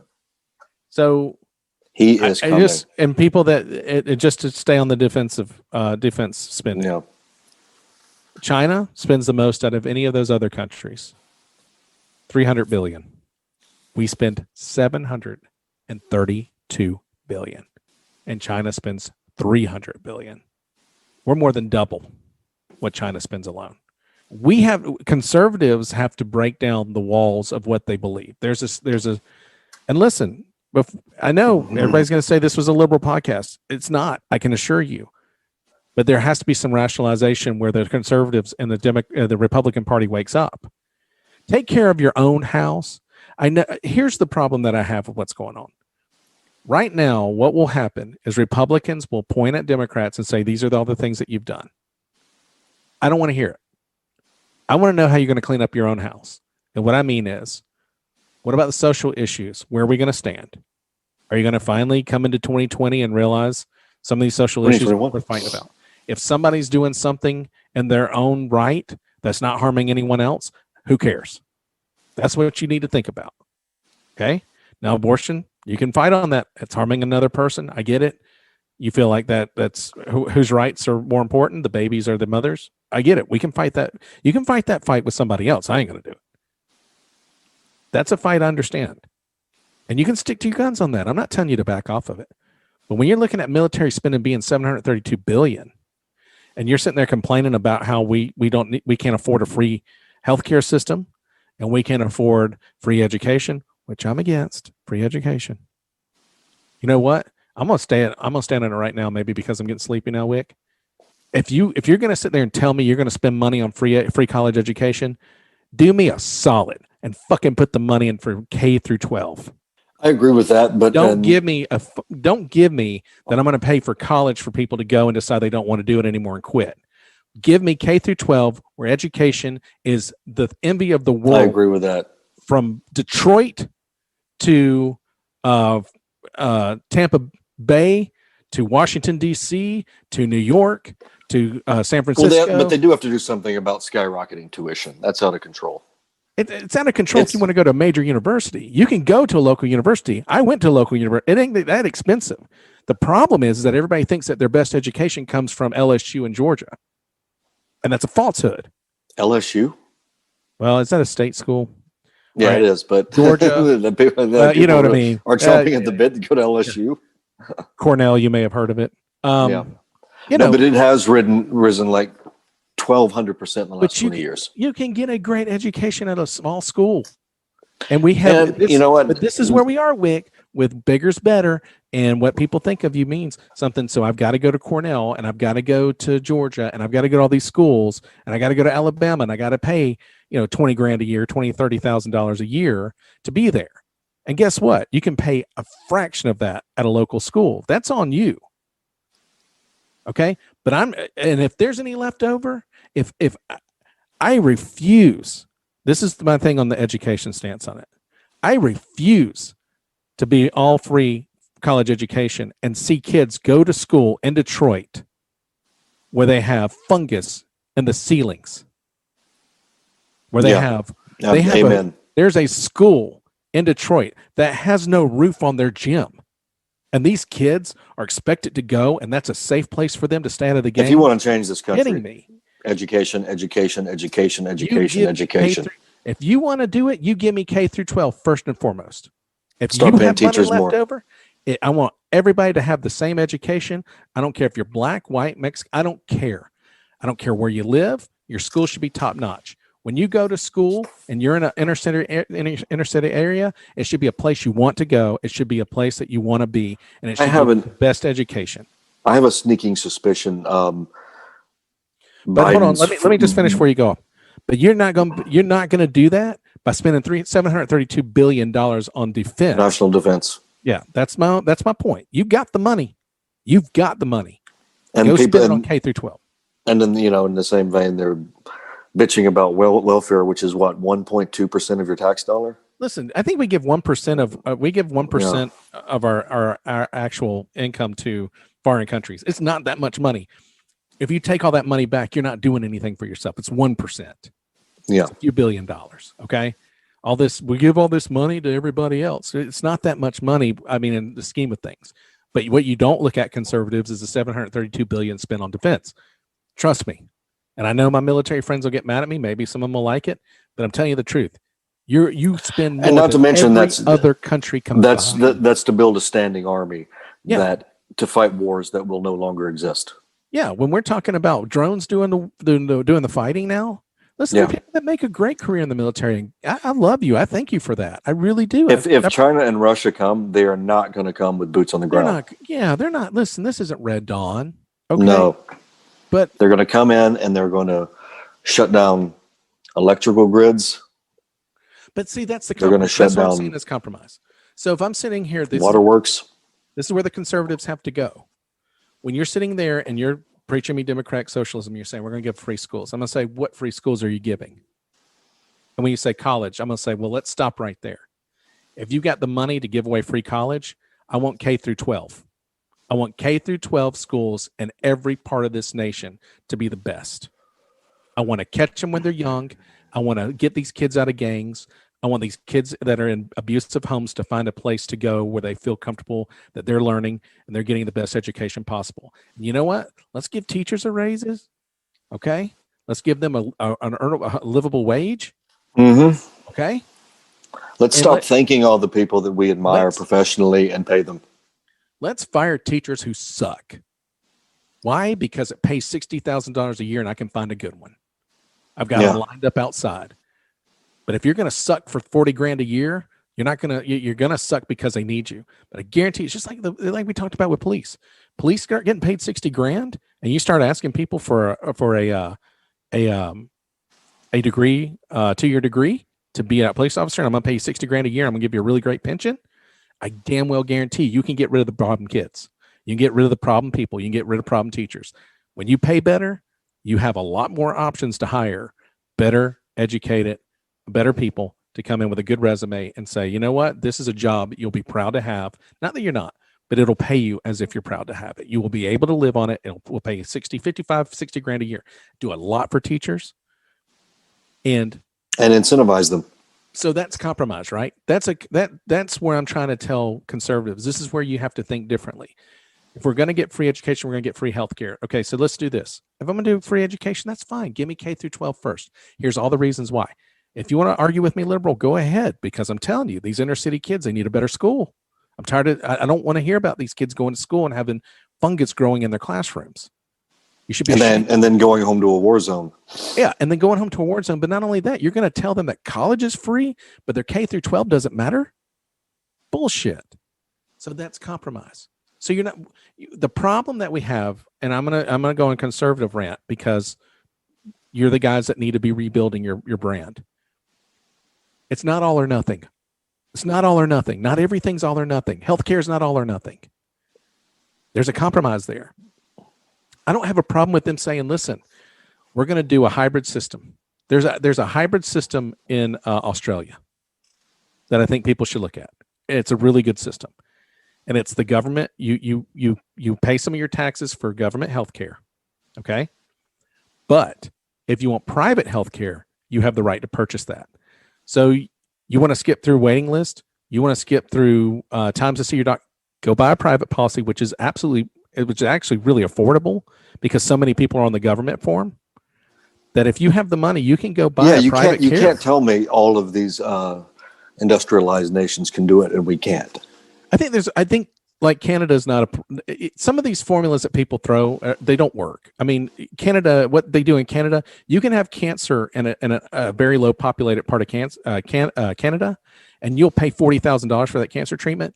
But if you live in a well-populated part of Canada, it's zero. Right. That system won't work here. But there's a hybrid system where you can say, look, like to me at this point, this is another failure of Trump. Like it's another failure of the GOP, only because I'll say that because Obama's attached to Obamacare right now. His name's on it because it's not really the name of it, but everybody calls it Obamacare. Right. Okay. We have it in place. Fix it. Sit down and say, I don't care whose name's on it, but we got to get this thing worked out. Don't make it a vanity project. Well, it's got a Democrat's name on it, so I ain't touching it. And you conservatives will sit there and go, don't you touch that Obamacare, make it better. Don't you do it. Let that thing rot on its own. Well, this is what are you going to do? You wasted millions, billions of dollars on a system that you have in place. Fix it. Say, okay, fine. What we're going to have to do is we're going to have a hybrid system. We're going to have government care for all major medical. Right. Okay. Or you don't like that? We're going to do government health. Well, we're going to do government health care on all major medical needs. Okay. You're going to have to pay a little tax for that. But what you're going to be able to buy for about $150, about $100 a month for your family is prescription coverage, private prescription coverage, private doctor care, preventative medicine. My stomach hurts. I need to go see a doctor. All that will be privatized, and it'll cost you $150 a month for your whole family. There's ways to work this out, but what conservatives, the problem with the Trump conservatives now is it's all or nothing. Don't give in. It starts and ends. Don't back down. Don't back down.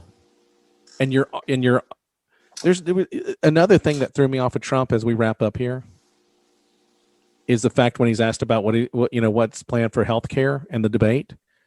He's like, he had nothing. Nothing.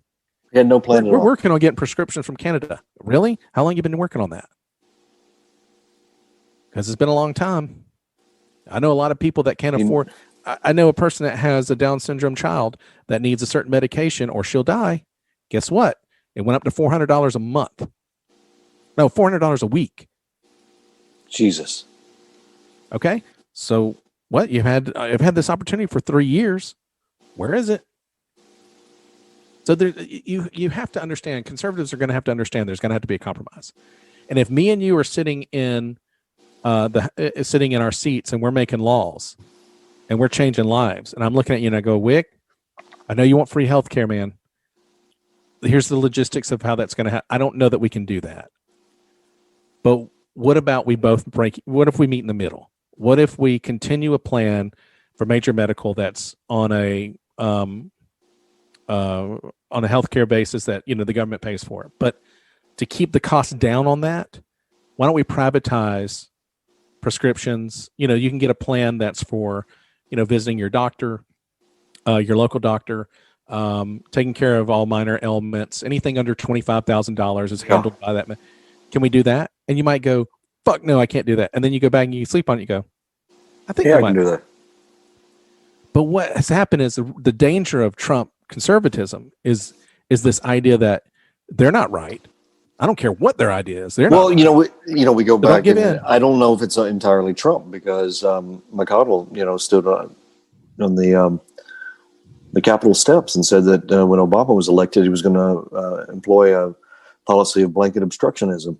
Yeah. And apparently he's saying that now to private donors again, even with the caveat, I will strike it down even if it's a good bill. But he doesn't control the Senate anymore. So here's the other thing.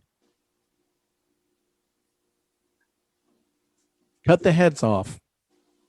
And I hate to say it, because I do love a lot of baby boomers. I really do. I mean, those are my parents. But cut the heads off of some of these baby boomers that are in office. These sacred cows have to go. The sacred cows have to go. Get rid of the McConnells. Get rid of all of the old army. If the Democrats want to keep Pelosi and wheel her out at 98 years old, let them do it.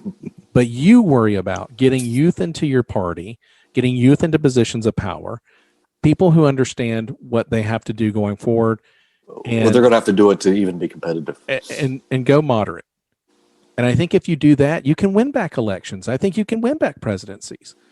But you're not going to do, if you do this Trumpism and you're going to, conservatives, if you're going to do this, you're making a huge mistake, because government works on compromise.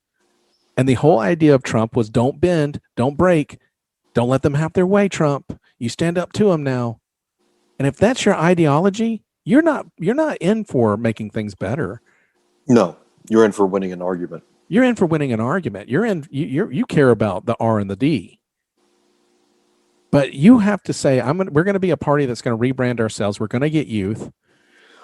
We're not going to start listening to the religious folks. We're not going to stop listening to the older folks, but we are going to get younger people in here who maybe don't have the strict social views that the older generations have.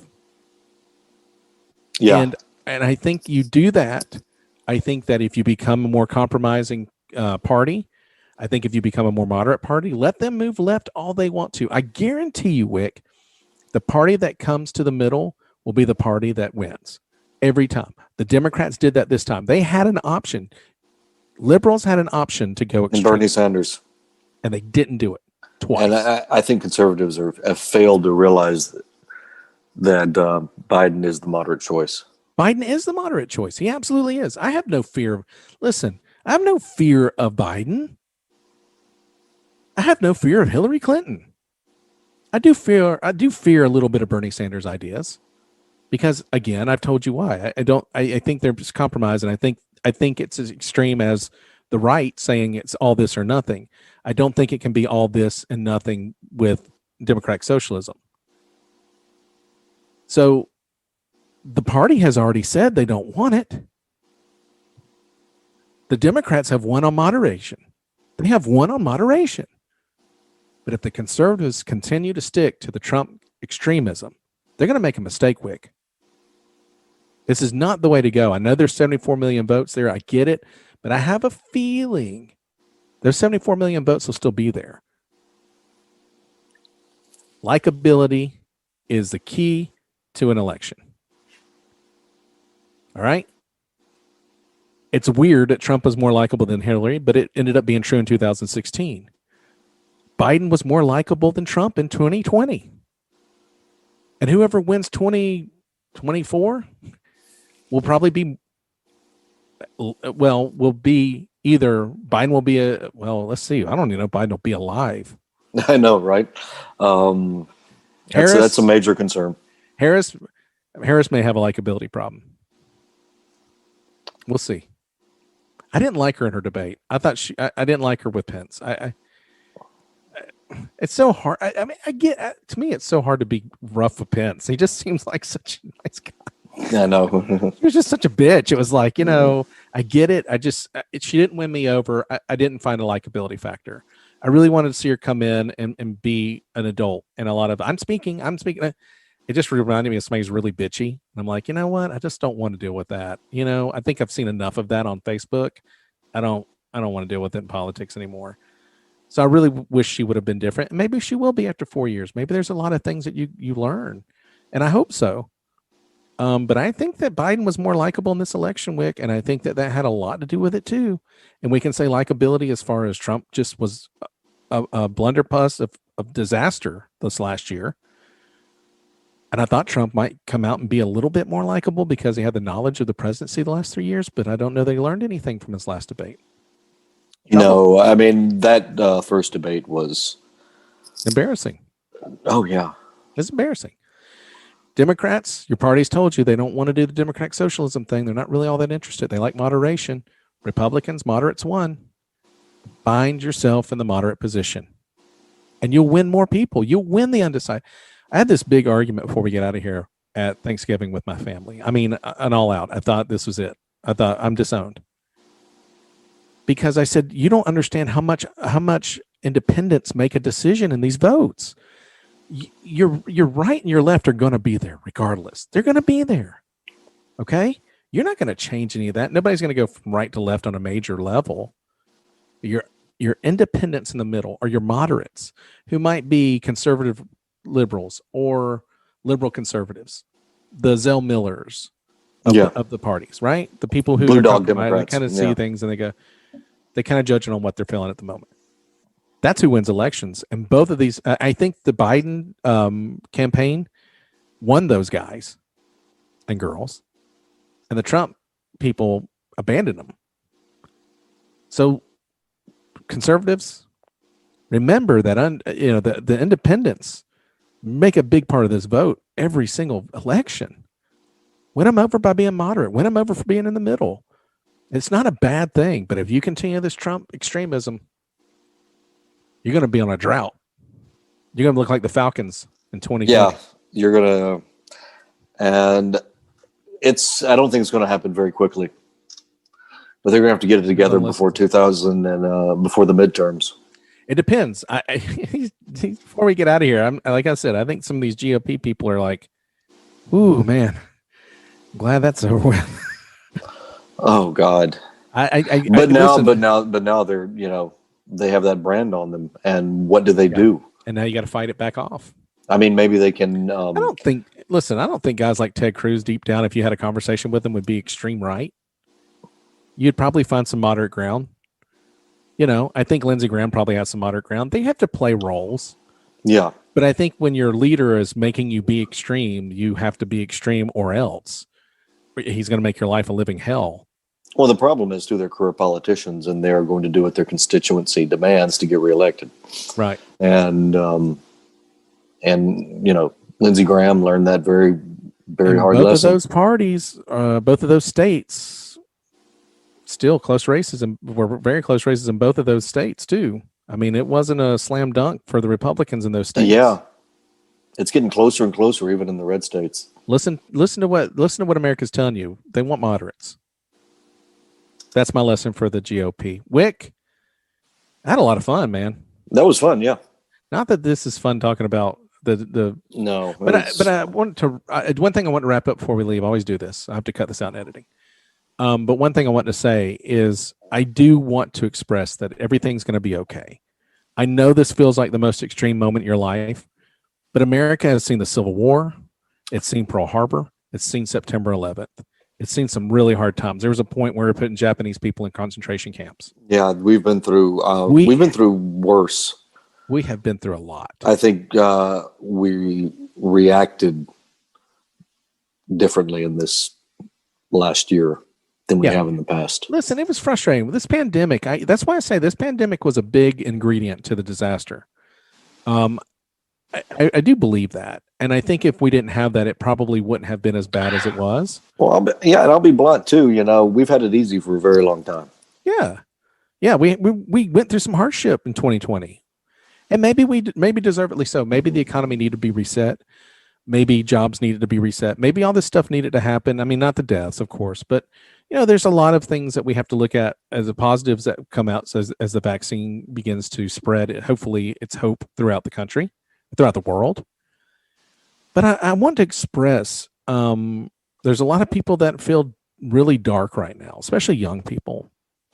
And I want you to know that this country's seen this and worse.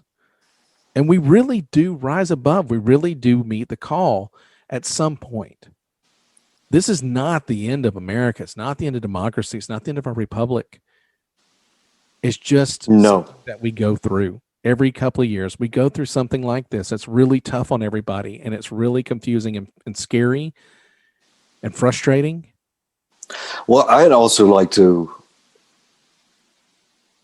I think it's time we especially Generation Xers and perhaps even millennials need to brace ourselves that our lives are going to be more difficult. Yeah. Than our parents' lives were economically. Yeah. I have a very, very bad feeling about what's brewing in the East. But we're going to be fine no matter what comes. Thank you. Yeah. I told the story earlier, a friend who had cancer. Everybody's given their advice and prayers, and I think that's fine. Mm-hmm. But America kind of has cancer right now. We're going to have to go through some radiation. We're going to have to shrink it. I'm hoping that a lot of it will end soon. We'll get some radiation soon. We'll shrink it a little bit soon. But I want everybody to know, just like I told that friend, you're going to be okay. Everything's going to be okay. No matter what this division, okay. And this division and this infighting is exactly Putin's plan. Yeah, it's the cancer. Yeah, this is what he has sown into American society. But you mentioned The Art of War earlier, mm-hmm. and one of Sun Tzu's one of his declarations was, "You sow division within your enemy." Yeah. Yep. And you split him apart. And also, it was Saddam Hussein who said, "Their freedoms will be their downfall." And that's what we're starting to see with the rioting and gathering and public. We cannot make him right. We can't make him right. You know what? I've heard it before. I'll end it with this. Everybody knows their rights, but nobody knows their responsibilities. Know your responsibility with your rights. Doesn't mean that you get to push people around and force them into anything. It means that you have a right, and that right requires responsibility and understanding and some empathy. So before you blow smoke at the person who's not smoking in the parking lot because you have a right to smoke, just be kind. Know your responsibility is maybe to not smoke in that place. And thou shalt not be a dick. Yeah, don't be a dick. Wick, that was fun. I want everybody to join us next week when we talk about whatever's on our minds. But this is a long show. We knew it would be a little long. Sorry if you sat through it. Hopefully you did. Hopefully you paused it, came back to it, came back to it, because I know it's rather long. Editing is going to be a blast. But I don't think I have to edit much. I think everything in here is solid, and hopefully everybody enjoyed it. Next week we'll hopefully take on a little bit more fun topic. We'll see what the brings us, but hopefully we'll have a little bit more fun next week. Wick, thank you so much, man, for sitting through this with me and doing this with me. It's always fun. God bless America. God bless America. We're going to be fine. Yeah. And, don't worry, folks. We'll come through this. Join us next week. Wick, is there anything you want to say to the people? I think we've expressed it all. We're going to be fine. Thanks so much, everybody. Just calm down. Calm the fuck down. It's like the Office scene with the fire. It's happening. It's happening. It's happening. Is that the one where Michael was the first to run out? Yeah. It was like, Oh God, it's happening! It's happening! All the doors are locked. All right, we're going to be fine, folks. Thanks so much for joining us. You're listening to the Dukes of Blather.